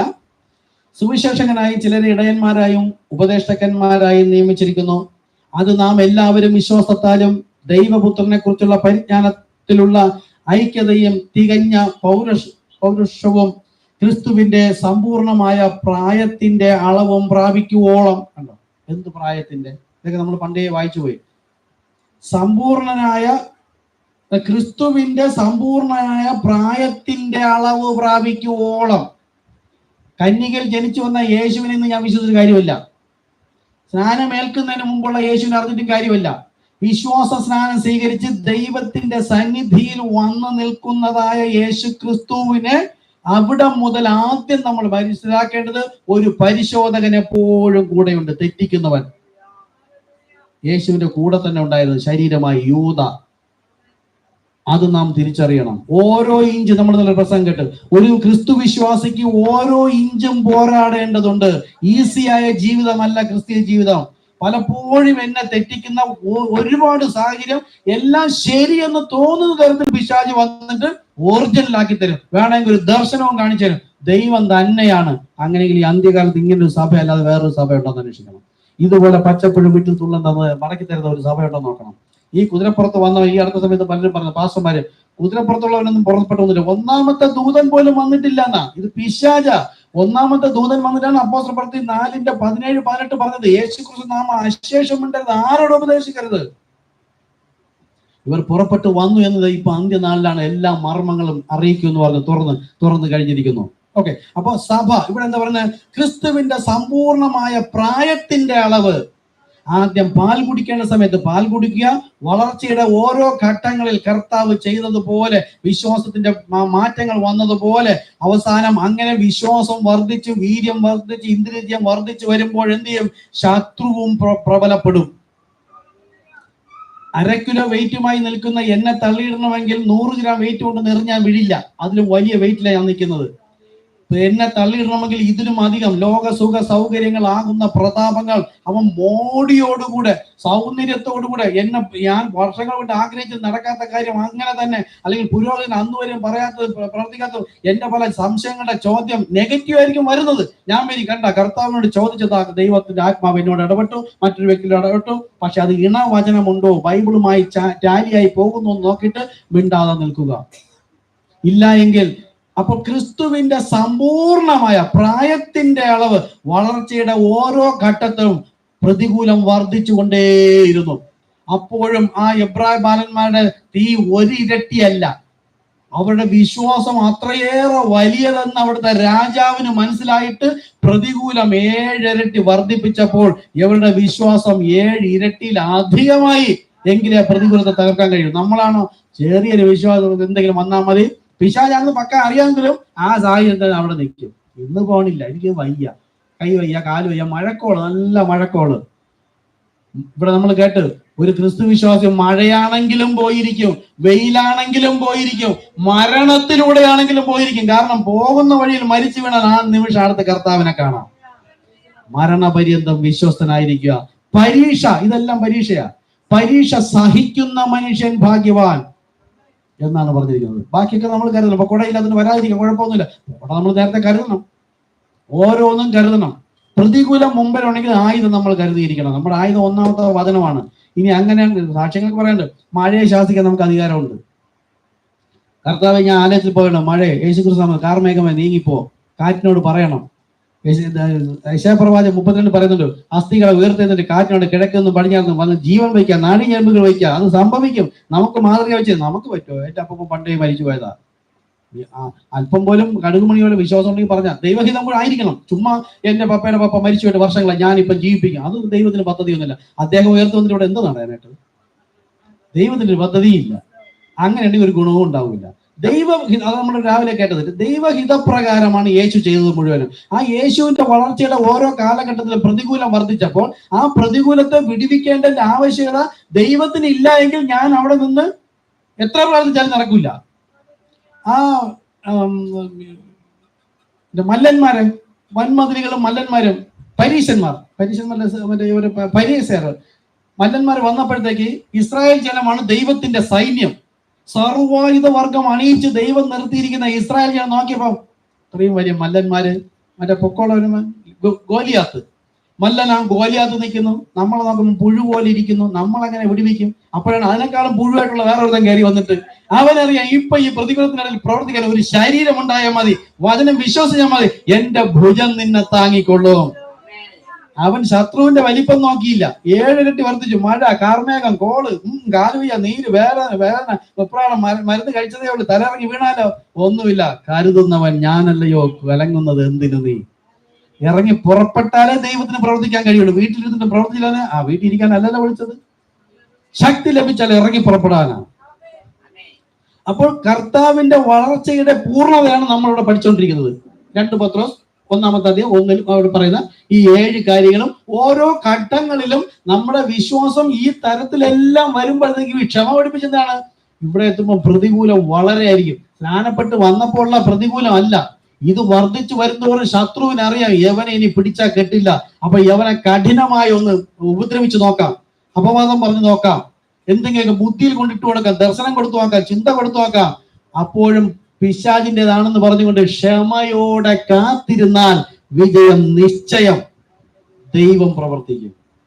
ഓക്കെ, അപ്പൊ കർത്താവിന്റെ ആ വളർച്ചയുടെ ഓരോ ഘട്ടവും നമ്മൾ മനസ്സിലാക്കി മുൻപോട്ട് പോയാൽ മാത്രമേ ആ സമ്പൂർണ്ണ വളർച്ച, പരിപൂർണതയിൽ നമ്മൾ എത്തിച്ചേരുകയുള്ളൂ. അങ്ങനെ പ്രായത്തിന്റെ അളവും പ്രാപിക്കുവോളം വിശുദ്ധന്മാരുടെ യഥാസ്ഥാനത്വത്തിനായുള്ള ശുശ്രൂഷയുടെ വേലയ്ക്കും ക്രിസ്തുവിന്റെ ശരീരത്തിന്റെ ആത്മീക വർധനയ്ക്കുമാകുന്നു. ദൈവത്തിന്റെ യഥാർത്ഥ സ്ഥാനത്തേക്കുള്ള ഒരു വളർച്ചയാകുന്നു സ്റ്റാച്യു ഓഫ് പെർഫെക്റ്റ് മാൻ, ഒരു പരിപൂർണ മനുഷ്യന്റെ സമ്പൂർണ്ണ വളർച്ച. നോക്കൂ, പൂർണ്ണത അതിന് ഭക്തി കൂടെ ഉള്ളപ്പോൾ മാത്രമേ ഈ താഴോട്ട് ലഭിച്ചതിന്റെ പൂർണ്ണത വരണമെങ്കിൽ ഭക്തി കൂടെ വിളക്കി ചേർത്താലേ ഈ ക്രിസ്തുവിലുള്ള വളർച്ച ഉണ്ടാവുകയുള്ളൂ. ഒരു വീട് പണിയുമ്പോൾ അടിസ്ഥാനം മുഴുവൻ കെട്ടി വരുമ്പോഴത്തേക്ക് ഇടയ്ക്ക് നിന്ന് 5-6 കല്ല് പറക്കി മാറ്റി കഴിഞ്ഞാൽ അത് ഇടിഞ്ഞു വീഴുന്നു പോകും. ക്രിസ്തുവിനുള്ള വളർച്ച ഇതെല്ലാം ഉണ്ടായിരിക്കണം. ഇങ്ങോട്ട് വരുമ്പോ എന്താ? പരിശോധന വർദ്ധിക്കും, ക്ഷമയുണ്ടോ എന്നുള്ള പരിശോധന ഉണ്ടാവും. ഇതൊന്നും ഇല്ല എങ്കിൽ നമ്മൾ വീണു പോകും. അത് ക്രിസ്തുവിലുള്ള ഒരു വളർച്ചയായിട്ട് ദൈവം കണക്കിടുകയില്ല. നോക്കൂ, ഇവിടെ വീര്യത്തിൽ നിന്നും തുടങ്ങി, വിശ്വാസം തുടങ്ങി, പിന്നീട് നിങ്ങൾ പരിജ്ഞാനത്തിലേക്കും, അവിടെ നിന്ന് ഇന്ദ്രിയജയത്തിലേക്കും, പിന്നെ സ്ഥിരതയിലേക്കും, അതായത് ക്ഷമയിലേക്കും ഭക്തിയിലേക്കും ഇപ്പോൾ എത്തിച്ചേർന്നിരിക്കുന്നു. അതാണ് ഭക്തി. എന്താണ്? യേശുവിന്റെ ഒരു കർണത്തടിച്ചപ്പോൾ അവൻ മറുകർണവും കാണിച്ചു കൊടുത്തു. അവർ അവനെ ശകാരിച്ചപ്പോൾ അവൻ നിശബ്ദനായിരുന്നു. ഇത് 2 ദിവസം മുമ്പ് ഞാൻ ഒരു സ്ഥാനപ്പെട്ട ഒരു ബ്രദറിന് ചോദിക്കണം, ബ്രദറെ എന്താണ് ഇതിന്റെ വെളിപ്പാട്? യേശുവിന്റെ ഒരു കർണത്തടിച്ചപ്പോൾ മറുകർണവും കാണിച്ചു കൊടുത്തു. അവൻ നിങ്ങൾ 2 ഉടുപ്പുണ്ടെങ്കിലും ഉടുപ്പ് കൊടുക്കാൻ പറഞ്ഞു, വീട്ടിൽ ദരിദ്രർക്ക് കൊടുക്കാൻ, ഇതൊക്കെ എന്തോന്നാണെന്ന് ചോദിച്ചു.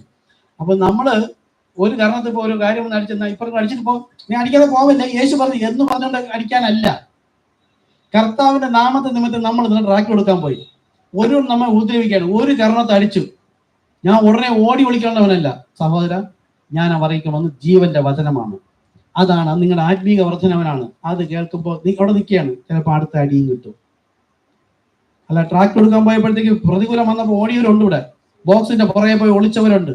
ആ പ്രദേശത്ത് നിൽക്കാതെ ഓടി ഒളിച്ചിട്ട് ബോക്സിന്റെ പുറകെ പോയി ഒളിച്ചിരിക്കുന്നത്. അങ്ങനെ കൂടെ സംഭവിച്ചു. വെള്ളമുണ്ടാക്കി കൊണ്ട് പോയപ്പോഴേ ഇതെല്ലാം പ്രശ്നങ്ങളെല്ലാം കഴിഞ്ഞപ്പോൾ വേറൊരാളിങ്ങനെ ഒരു ചെമട് വെച്ച് നിൽക്കുകയാണ്. പാസ് അടിക്കുന്നുണ്ടെങ്കിൽ ഞാൻ അയാൾ തട്ടിയെടുക്കും, കുഴപ്പമൊന്നുമില്ല, പ്രൊട്ടക്ട് ചെയ്യണം, അങ്ങനത്തെ കാര്യങ്ങളുണ്ട്. അങ്ങനെ നിന്നവരുണ്ട്. ഇതിനിടയിൽ ഓടി കുറെ ദൂരം അപ്പുറത്ത് ബോക്സിന്റെ ഇടയിൽ ഒളിച്ചു നിന്നവരുണ്ട്. അതായത് സുവിശേഷ നിമിത്തം നമ്മൾ ഇതിന് ഇറങ്ങുമ്പോൾ കലപ്പയ്ക്ക് കൈവച്ചിട്ട് പുറകിലേക്ക് ചിന്തിക്കുന്നവനാകരുത്. തന്റെ ക്രൂശ് എടുത്ത് എന്റെ പിന്നാലെ വരാൻ. ക്രൂശിൽ എന്താ? സഹനശക്തി, തീഷ്ണത, ഈ ക്ഷമ, ഇതെല്ലാം ഏൽക്കാൻ തയ്യാറായിട്ട് വേണം എന്റെ പിന്നാലെ വരാൻ. ഈ സുവിശേഷം കൊണ്ടുപോകുമ്പോൾ ഒരിടത്ത് പ്രശ്നമുണ്ട്, ഇനി ഞാൻ വരുന്നില്ല, എനിക്ക് മക്കളുണ്ട്, കുട്ടികളുണ്ട്, എന്റെ കുഞ്ഞുങ്ങളെ കെട്ടിച്ചു വിട്ടില്ല, വലിയ കാര്യങ്ങളുണ്ട്, അതെല്ലാം രണ്ടാമത് കർത്താവ് കരുതിക്കൊള്ളും. നിന്റെ നന്മയും കരുണയും നിന്റെ ആയുഷ്കാലമൊക്കെയും നിന്നെ പിന്തുടരും. നീ എനിക്ക് വേണ്ടി ഇറങ്ങുന്നുണ്ടോ? എങ്കിലേ ആ അടഞ്ഞു കിടക്കുന്ന വാതിലുകളെ തുറക്കാൻ കർത്താവിന് കഴിയുള്ളൂ. അപ്പോൾ ഒരു കർണം ധരിച്ചാൽ മറ്റവൻ ഇവിടെ അടിച്ചിട്ട് പോയെന്ന് പറഞ്ഞ് അടിപ്പിക്കണല്ല.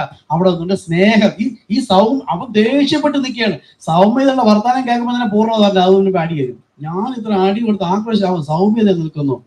പറയണം, നോഹ കൊണ്ടുകൊടുത്ത ജീവനാണ് അവർ തള്ളിക്കളഞ്ഞത്. നമ്മൾ ഈ ട്രാക്ട് എന്നുകൊണ്ട് അവന്റെ ജീവനാണ് കൊണ്ടുകൊടുക്കുന്നത്. സഹോദര, നിങ്ങൾ പുരോഹിതനായിരിക്കാം, വിശ്വാസിയായിരിക്കാം, വചനം ഇങ്ങനെയും കൂടെ പറയുന്നു എന്ന് പറയുമ്പോൾ അടുത്ത അടി കിട്ടും. ഒരു പരിധി വരെ നിൽക്കുക, ഇല്ലെങ്കിൽ ഓക്കെ സഹോദര. ഇന്നലെ അവിടെ വന്നു, ഒത്തിരി സംസാരങ്ങളൊക്കെ ഉണ്ടായി. ഞാനൊരു ഭാഷ സംസാരിച്ചപ്പോൾ ഈ ബ്രദർ ഓടി വന്നു. അവിടെ എന്തെങ്കിലും പ്രശ്നമാകുമോ എന്ന് കരുതിയിട്ട് കണ്ടിട്ട് റോഡിന്റെ അപ്പുറത്ത് നിന്ന് ബ്രദർ ഓടി വന്നിട്ട് സൗമ്യമായി സ്നേഹത്തോടെ സംസാരിച്ചു. അദ്ദേഹത്തിന്റെ കാര്യങ്ങൾ പറഞ്ഞ് അങ്ങനത്തെ ഒന്നും വചനത്തിലില്ല, അതുകൊണ്ട് ചോദിച്ചപ്പോൾ സംസാരമായതാ.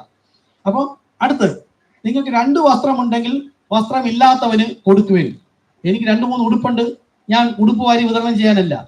വസ്ത്രം എന്ന് പറഞ്ഞാൽ അവർക്ക് ലഭിക്കാത്ത വസ്ത്രമാണ് എനിക്ക് ലഭിച്ച വെളിപ്പാടിന്റെ വസ്ത്രം, നീതിയുടെ വസ്ത്രം, ദൈവവചനം. ആ വ്യക്തി നഗ്നനാണിപ്പോ. ആ വ്യക്തിയുടെ നഗ്നത മറയ്ക്കണമെങ്കിൽ ഇന്ന് വചനം എന്ന് പറയാം, എക്സാക്ട് പറഞ്ഞാൽ വെളിപ്പാടിലാണ് ദൈവം തന്റെ സഭയെ കെട്ടുന്നത്. വചനം നമ്മുടെ എല്ലാം കയ്യിലുണ്ട്, നമ്മൾ അതുകൊണ്ട് എന്നിട്ടും അവിടെ ആയിരുന്നു. വെളിപ്പാട് വന്നപ്പോഴാണ് ദൈവം നമ്മളെ അവിടെ നിന്ന് പുറത്തേക്ക് കൊണ്ടുവന്നത്. അപ്പൊ 2 വസ്ത്രം, അതായത് 2 എന്നുള്ള ഉദ്ദേശമില്ല, വചനവും വെളിപ്പാടും അതൊക്കെ നമുക്ക് അറിയാമെന്നുണ്ടെങ്കിൽ ഇത് മറ്റുള്ളവർക്ക് കൊടുക്കണം. നീതിയുടെ വസ്ത്രം ഇതില്ലാത്തവരുണ്ട്. മത്തായി 22 സഹോദര, വിവാഹ വസ്ത്രം ഇല്ലാതെ നീ എങ്ങനെ അകത്ത് വന്നു? അപ്പൊ അകത്ത് വന്നിട്ട് മോഡൽ കാണിച്ചിരിക്കുകയാണ്. അവൻ വന്ന വഴി യേശുക്രിസ്തു നാമത്തിലൂടെ അല്ല, വഴി ഒന്നേ ഉള്ളൂ. അവിടെയാണ് നീതിയുടെ വസ്ത്രം. അകത്ത് കയറും വിവാഹ വസ്ത്രം ഇവിടെ വെച്ച് നമ്മൾ ധരിക്കുകയാണ്. ആത്മീക മനുഷ്യന് വിവാഹ വസ്ത്രം ധരിച്ചിട്ട് ആ വാതിലിനകത്ത് കയറുമ്പോൾ എളിയവനും ചെറിയവനും വലിയവനും ഓയവനും ഇല്ല, എല്ലാം വിവാഹ വസ്ത്രം ധരിച്ച് ഒരേ തേജസ്സോടു കൂടെ ഉള്ളവരായിരിക്കും. ആ വിവാഹ വസ്ത്രം അതാണ് അവിടെ ഉദ്ദേശിക്കുന്നത്. അപ്പൊ അതൊക്കെയാണ് കാര്യങ്ങൾ. ഓക്കെ, അപ്പൊ ആ ബ്രദർ 2 കാര്യങ്ങളാണ് ചോദിച്ചത്. കർത്താവ് അനുഗ്രഹിക്കട്ടെ. 12:30 എപ്പോഴും തീർന്നിട്ടില്ല, 6 ആയുള്ളൂ. 7ാമതുണ്ട്. അതിനിടയിൽ ഹോളി ഗോസ്റ്റിനെ കുറിച്ച് കുറെ പറയാനുണ്ട്. അത് കഴിഞ്ഞിട്ട് സ്നേഹത്തെ കുറിച്ച് നമുക്ക് അടുത്ത ആഴ്ച കൊടുക്കാം. ധൃതി കാണിക്കേണ്ട.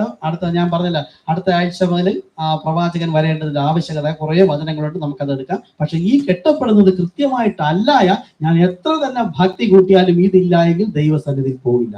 ഇത് വിളക്കി ചേർക്കേണ്ടതും കർത്താവാണ്, നമ്മളല്ല. പിന്നെ ഒരാൾ വരുമ്പോഴത്തേക്ക് ഞാൻ പഴയ സ്വഭാവം വരില്ല.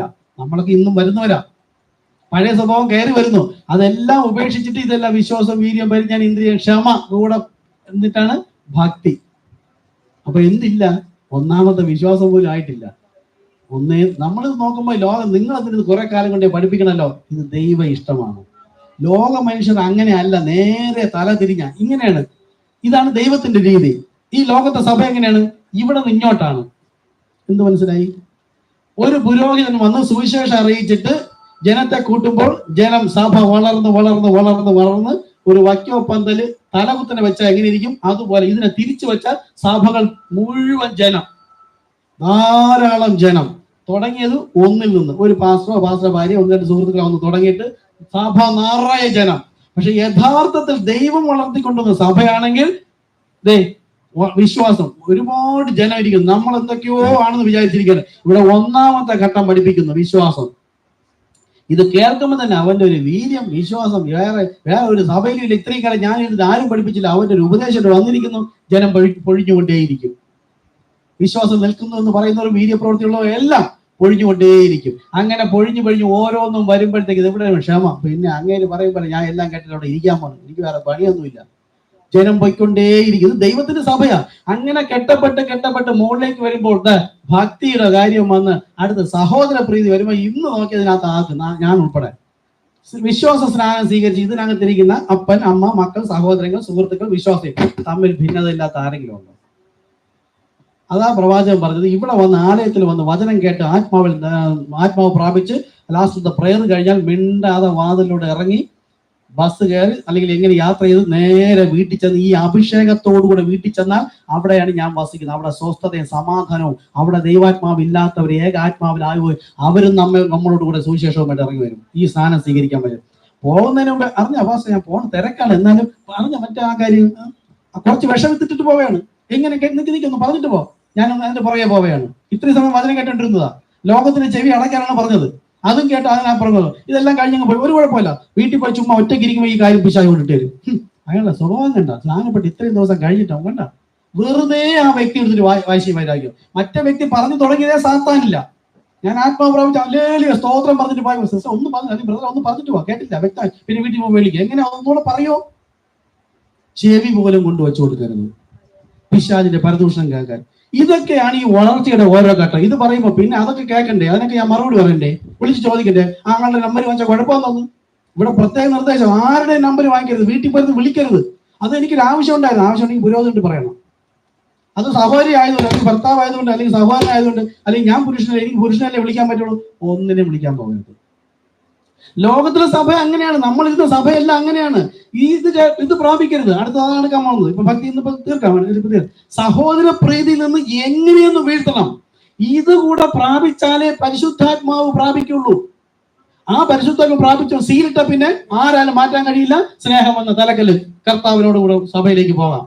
അപ്പൊ ഈ സഭയിൽ ഇരിക്കുന്ന അതുപോലെ പറയും ബിസിനസ്, നമ്മൾ ഇതിനകത്ത് ബിസിനസ് ചെയ്ത് കഴിഞ്ഞാൽ പൈസ ഇല്ല, സഹോദരൻ ഇരിക്കട്ടെ ഞാൻ പിന്നെ വാങ്ങിച്ചോളാം. നമ്മൾ അവന്റെ കുറെ കാലങ്ങൾ നടന്നാലും പൈസ തരാതിരിക്കുന്നിടത്തോളം 50 രൂപയ്ക്ക് കിട്ടേണ്ടത് 150 രൂപ ചിലവാക്കിയിട്ടാണ് 50 രൂപ വാങ്ങിക്കാൻ പോണത്. എന്റെ ഉള്ളിൽ ആ വ്യക്തിയെ കുറിച്ച് സ്നേഹം ഉണ്ടാവോ പകയുണ്ടാവോ? പുറകെ പോകും തോറും പക വർദ്ധിക്കുകയുള്ളൂ. ഇതിനകത്ത് അതും ചെയ്യരുത്. അതുപോലെ ആർക്കെങ്കിലും എന്തെങ്കിലും സഹായം ചെയ്താൽ, സഭ ചെയ്താലും നിങ്ങൾ വിതച്ചത് ചാകാൻ അനുവദിക്കും. ചത്താൽ ഏറെ ഫലമുണ്ടാകും. ഞാൻ എത്ര കൊടുത്തു, അങ്ങനെ ചെയ്തു, എന്തെല്ലാം വസ്ത്രം വാങ്ങിച്ചു കൊടുത്തു, എങ്ങനെയൊക്കെ പരിശോധിച്ചു, ഇതൊന്നും പറയാൻ പറ്റില്ല. ദൈവ സന്നിധിയിൽ അന്ന് കൊടുക്കാൻ തക്കവണ്ണം അനേകരുണ്ടായിരുന്നു, ആർക്കും പറ്റില്ല.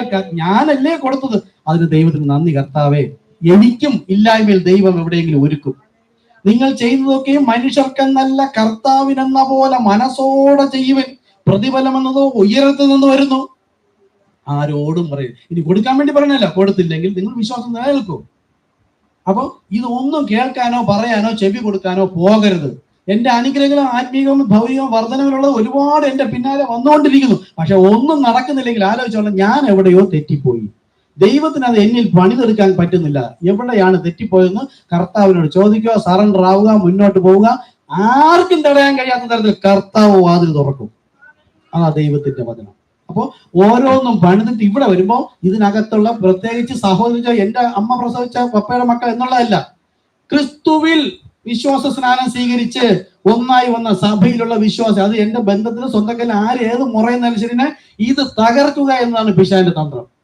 അപ്പോഴേണ്ടി എന്റെ മുഖത്ത് നോക്കി എന്റെ അപ്പനാണ്, സഹോദരനാണ്, മാമനാണ് ഇങ്ങനെ ഉപദ്രവിച്ചാൽ ഞാൻ കേട്ടോണ്ടിരിക്കണം. പാസ്റ്റർ നിങ്ങൾ പറയും എനിക്ക് പറ്റില്ല. അപ്പൊ പിന്നെ ഒന്നുമില്ല, ഇതൊന്നുമില്ല. ഇത് ഇവിടെ തെറ്റിയപ്പോൾ ഇതൊന്നും ഇല്ലെന്നാ. പിന്നെ എവിടെ വരണം? തിരികെ വിശ്വാസത്തിൽ വന്ന് ഇവിടെ നിന്ന് വീണ്ടും പണിത് പോകണം. ഇതൊക്കെ യേശു കാണിച്ചു തന്നതാ. അപ്പൊ പറയും യേശുവിനെല്ലാം ചെയ്യാൻ പറ്റും. എന്താ യേശു മനുഷ്യ ശരീരം അല്ലായിരുന്നോ? രക്തമില്ലായിരുന്നോ? അടിച്ച നോവില്ലായിരുന്നോ? യേശു അവരെ അനുഗ്രഹിച്ചു പ്രാർത്ഥിച്ചു. ഇവർ ചെയ്യുന്നത് എഴുതണം. ഇവർ ചെയ്യുന്നത് എന്തെന്ന് അറിയായികയാൽ ഇവരോട് ക്ഷമിക്കണമേ എന്ന് പറഞ്ഞുകൊണ്ട് യേശു പ്രാർത്ഥിച്ചതുപോലെ ഒരു മറുപടി, ഒരു പ്രാർത്ഥന നമ്മൾ, അതാണ് ക്രിസ്തയേശുവിലെ ഭാവം തന്നെ നിങ്ങളിലും ഉണ്ടാകട്ടെ. അപ്പോൾ നമ്മൾ ദൈവസഭയിൽ വന്നു കഴിഞ്ഞാൽ വിശ്വാസമായി, വീര്യമായി, നമ്മുടെ വിശ്വാസം ഇതെല്ലാം ഉണ്ട്. പക്ഷെ ഇതിന്റെ ഓരോ ഘട്ടവും വരുമ്പോൾ ഞാൻ അവിടെ വീണു പോകുന്നുവെങ്കിൽ ഇത് എന്നിൽ അപ്ലൈ ആയിട്ടില്ല. അവിടെ ഹോൾ കിടക്കുകയാണ്. ആ സ്റ്റാച്ചു അല്ലെങ്കിൽ ഒരു മനുഷ്യ നിർമ്മിതമായ ചെറിയ ചെറിയ കഷ്ണങ്ങൾ, കൊച്ചു കുട്ടികൾ ഒരു മനുഷ്യനെ ഉണ്ടാക്കുന്നത് പോലെ അടുക്കി ഇടയ്ക്ക് ഹോൾ കിടന്നാൽ അത് ഒരു പിശാച് കയറും, എന്നെ ആകെ തകർത്തുകളെ. അപ്പോൾ ദൈവവചനത്താൽ കൃപയാൽ എളിമയിൽ ഇരുന്നു കൊണ്ട് ഇതെല്ലാം കെട്ടി വരുമ്പോൾ ഇവിടെയാണ് വീഴ്ത്തി കളയുന്നത്. സഹോദര പ്രീതിയിൽ ഒരു കാരണവശാലും ഒന്നും പറയാൻ പോകരുത്. നഷ്ടം സംഭവിച്ചാലും വേണ്ടില്ല. യേശു പറഞ്ഞു, നമുക്ക് പരിശോധന വരും, ദൈവം അനുവദിക്കും. പലപ്പോഴും പിശാചിന് നമ്മുടെ കൂടെയുള്ള വിശ്വാസി എന്ന് പറയുന്നവരും ചിലപ്പോൾ പാസ്റ്റർ തന്നെയായിരിക്കും. പറയുമ്പോഴത്തേക്ക് പാസ്റ്റർ അല്ലേ, ഒരു വിശ്വാസി പറഞ്ഞെങ്കിലും വേണ്ടില്ല, പരിശോധനയാണ്, 7 ഇരട്ടി വർദ്ധിപ്പിക്കണം. വിശ്വാസി പറഞ്ഞാൽ കുഴപ്പമില്ല, പാസ്റ്റർ അല്ലേ പറഞ്ഞത്, അതിനും കേൾക്കും. അതാ ഈ സഭയിൽ വന്ന ഒരു മനുഷ്യനെ നോക്കരുത്. വരിക, കർത്താവിനെ നോക്കുക, വചനം കേൾക്കുക, മിണ്ടാതെ പോവുക. ആരുമായിട്ട് വേറൊരു ബന്ധം വയ്ക്കേണ്ട ആവശ്യമില്ല. നമുക്ക് ബന്ധം ക്രിസ്തുവുമായിട്ടാണ്. സഹോദരത്തിൽ ഒന്നിച്ചു പോവുക. ഓക്കെ, കർത്താവിനെ പ്രാർത്ഥിക്കാം. കരുണയുള്ള കർത്താവെ, സ്തോത്രം ചെയ്യുന്നു, സ്തുതിക്കുന്ന കർത്താവെ. ഇത് ലോകത്തെ സഭകൾക്ക് വേണ്ടിയിട്ടുള്ളതല്ല. ഇപ്പോൾ നമ്മൾ കേട്ടു, എന്റെ ആടുകളെ എന്റെ ശബ്ദം കേൾക്കും. ഈ പഠിപ്പിക്കുന്നതൊക്കെയും കർത്താവെ, അങ്ങയുടെ ആടുകളെ അങ്ങ് വിളിച്ച് പുറത്തേക്ക് കൊണ്ടുവന്നിട്ട് ദൈവത്തിന്റെ, അങ്ങയുടെ ഇഷ്ടപ്രകാരം അങ്ങയുടെ ഭാര്യ എങ്ങനെ ആയിരിക്കണം എന്നുള്ള ഒരു വളർച്ചയുടെ കാലഘട്ടമാണ് കർത്താവെ ഇപ്പോൾ നാം ഇവിടെ ആയിരിക്കുന്നത്. അങ്ങനെ തന്നെ ആയിരിക്കണം എന്ന് ആഗ്രഹമുണ്ട്. പക്ഷെ പലപ്പോഴും തെറ്റിപ്പോകുന്നു കർത്താവെ. അത് കൂടെയുള്ളവർ തന്നെ, പുരോഹിതനായിരിക്കാം, വിശ്വാസിയായിരിക്കാം, അപ്പനോ അമ്മയോ ഭാര്യയോ മക്കളോ മാമനോ സുഹൃത്തുക്കളായിരിക്കാം, അല്ലെങ്കിൽ പോകുന്ന വഴിക്കായിരിക്കാം, ഒരു സ്വഭാവം വരുന്നു കർത്താവെ, അവിടേക്ക് നാം തോറ്റു പോകുന്നു കർത്താവെ. ഐ സറണ്ടർ ആവും, കരങ്ങൾ ഉയർത്താം. കരുണയുള്ള കർത്താവെ, അങ്ങയുടെ ഹിതപ്രകാരം എനിക്ക് ജീവിക്കാൻ കഴിയുന്നില്ല. ഞാനൊന്നൊരു ഭാവം വരുന്നു, ചിന്ത വരുന്നു. ഞാൻ വിശ്വസിച്ച് സ്നാനപ്പെട്ട് വന്നിട്ട് എനിക്ക് ഇന്നും വരാൻ പറ്റുന്നല്ലോ, ഞാൻ വരുന്നുണ്ടല്ലോ, അതുകൊണ്ട് ഞാൻ വിശ്വാസിയാണ്, ഞാൻ കറക്റ്റാണ് എന്നല്ല. അങ്ങനെയെങ്കിൽ ഇതിൽ ഏതെങ്കിലും ഒരു ഘട്ടത്തിൽ നാം വീണു പോകുന്നുവെങ്കിൽ നാം ആ പൂർണ്ണ വളർച്ച പ്രാപിച്ചിട്ടില്ല. തൊട്ട് താഴെ വന്ന് അടുത്തത് വിശ്വാസമാണോ, വീര്യമാണോ, ഇന്ദ്രിയമാണോ, വിശ്വാസമാണോ, എന്താണോ, സൗമ്യതയാണോ, അത് പ്രാപിച്ചിട്ട് വേണം ആ ക്രിസ്തു എന്ന പരിപൂർണ മനുഷ്യന്റെ വളർച്ചയുടെ കാലഘട്ടം മനസ്സിലാക്കി നാം മുമ്പോട്ട് പോകുവാൻ. അതുകൊണ്ട് കർത്താവെ, പലപ്പോഴും നാം തെറ്റിപ്പോകുന്നു കർത്താവെ. ഇതിനു മുമ്പ് പലപ്പോഴും പ്രാർത്ഥിച്ചിട്ടുണ്ട്. എന്നാൽ ഇപ്പോഴും പ്രാർത്ഥിക്കുമ്പോൾ കർത്താവിന്റെ വിശ്വാസം ഇനി മുതൽ ആ വ്യക്തി കള്ളം ചെയ്യില്ല എന്ന് ഞാൻ വാസ്തവമായും കാണുന്നു എന്ന തരത്തിൽ തന്നെയാണ്. കർത്താവിന് ആദ്യോടെ അന്ത അറിയാം, എങ്കിലും കർത്താവ് ഇനി അവൻ അല്ലെങ്കിൽ അവൾ തെറ്റ് ചെയ്യില്ല. ഞാൻ ഈ പ്രാർത്ഥന കേൾക്കണമേ എന്ന് എന്റെ ഹൃദയം ദാഹിക്കുന്നത് പോലെ തന്നെ മറ്റടുത്ത് നിൽക്കുന്നതോ മറ്റൊരു ക്രിസ്തു വിശ്വാസിയെ പ്രാർത്ഥിക്കുമ്പോൾ കർത്താവെ, അവരുടെ പ്രാർത്ഥനയല്ല, എന്റെ പ്രാർത്ഥന, ഞാനാണ് നീതിയോടെ എന്ന് പറഞ്ഞാൽ നിങ്ങൾ നിരപ്പ് പ്രാപിച്ചില്ല എന്ന നമ്മുടെ പ്രാർത്ഥന കർത്താവ് കേൾക്കുകയില്ല. ആ വ്യക്തിക്കും കൂടെ വേണ്ടി പ്രാർത്ഥിക്കണം. കർത്താവേ, ആ വ്യക്തിയും തെറ്റ് ചെയ്തു പോയി, അല്ലെങ്കിൽ എന്നോട് തെറ്റ് ചെയ്തു പോയി, ഞാൻ ക്ഷമിക്കുന്നു, അദ്ദേഹത്തോട് ക്ഷമിക്കാം, ക്ഷമിച്ചുകൊണ്ട് ഒരുമിച്ച് ക്രിസ്തുവിൽ വളരുവാൻ സഹായിക്കണമേ എന്ന് പറഞ്ഞ് ഈ ആത്മീക വർധനവിനായി ക്രിസ്തുവിൽ കെട്ടപ്പെടുന്ന ഒരു സഭയായി മുകളിലേക്ക് പോകുന്തോറും ജനം കുറഞ്ഞു തന്നെ വരും. അത് യേശു വന്നപ്പോൾ യെരൂശലേമിലെ ദേവാലയത്തിൽ ആരാധനയ്ക്ക് വരുന്ന ധാരാളം ജനങ്ങളുണ്ടായിരുന്നു. യേശു വന്ന് ഓരോ സമയത്തും ഓരോ വെളിപ്പാട് പറയുമ്പോൾ യേശുവിനോട് കൂടെ ഉണ്ടായിരുന്നവരെല്ലാം വിട്ടുപോയി. യേശു വിളിച്ച 70 ശിഷ്യന്മാരും പോയി. അവസാനം അവശേഷിച്ചത് ആ 12 പേരും. അതിൽ തന്നെയും അവിശ്വാസി ഉണ്ടായിരുന്നു, നാട്യക്രിസ്ത്യാനി ഉണ്ടായിരുന്നു, പിന്നെ മാർത്തയും മറിയയും ലാസറും, ആർക്കും വേണ്ടാത്ത വഴിവെളിയിൽ കിടന്നവരായിരുന്നു. നമ്മളും ഇന്ന് അതുപോലെ തന്നെ കർത്താവേ, കുടുംബത്തിൽ അനേകം വലിയ ആൾക്കാരുണ്ട്, ജ്ഞാനം വർദ്ധിച്ചവരുണ്ട്. പക്ഷേ പാപം പെരുകിയെടുത്ത് കൃപ പെരുകിയത് വലിയൊരു അനുഗ്രഹമായതിനാൽ നന്ദിയോടെ സ്തുതിക്കുന്ന കർത്താവെ. അറിവില്ലായ്മയുടെ കാലത്തുള്ള എല്ലാ പാപങ്ങളും പൂർണ്ണമായിട്ട് ക്ഷമിച്ചങ്ങ് നമ്മെ വിളിച്ച് വേർതിരിച്ചതിനായി നന്ദിയോടെ സ്തുതിക്കുന്നു. ഇപ്പോൾ ഈ അടുത്ത കാലങ്ങളിൽ സംഭവിച്ച വാക്ക്, ചിന്ത, നോട്ടം, പ്രവൃത്തികൾ കൊണ്ട് ഇന്ന് വരെ അല്പസമയം മുമ്പ് വരെയുള്ള എല്ലാ പാപവും കർത്താവായ യേശുക്രിസ്തു നാമത്തിൽ പൂർണ്ണമായി ക്ഷമിച്ച് അങ്ങയുടെ വിശുദ്ധ രക്തത്താൽ നമ്മെ കഴുകി ശുദ്ധീകരിച്ച് ക്രിസ്തു യോഗ്യമാക്കി തീർക്കണമേ എന്ന് പ്രാർത്ഥിക്കുന്നു. സകല അങ്ങയുടെ നാമം മഹത്വത്തിനായിരിക്കട്ടെ. യേശുക്രിസ്തു നാമത്തിൽ തന്നെ. ആമേൻ, ആമേൻ. ഹല്ലേലൂയ, ഹല്ലേലൂയ, സ്തോത്രം.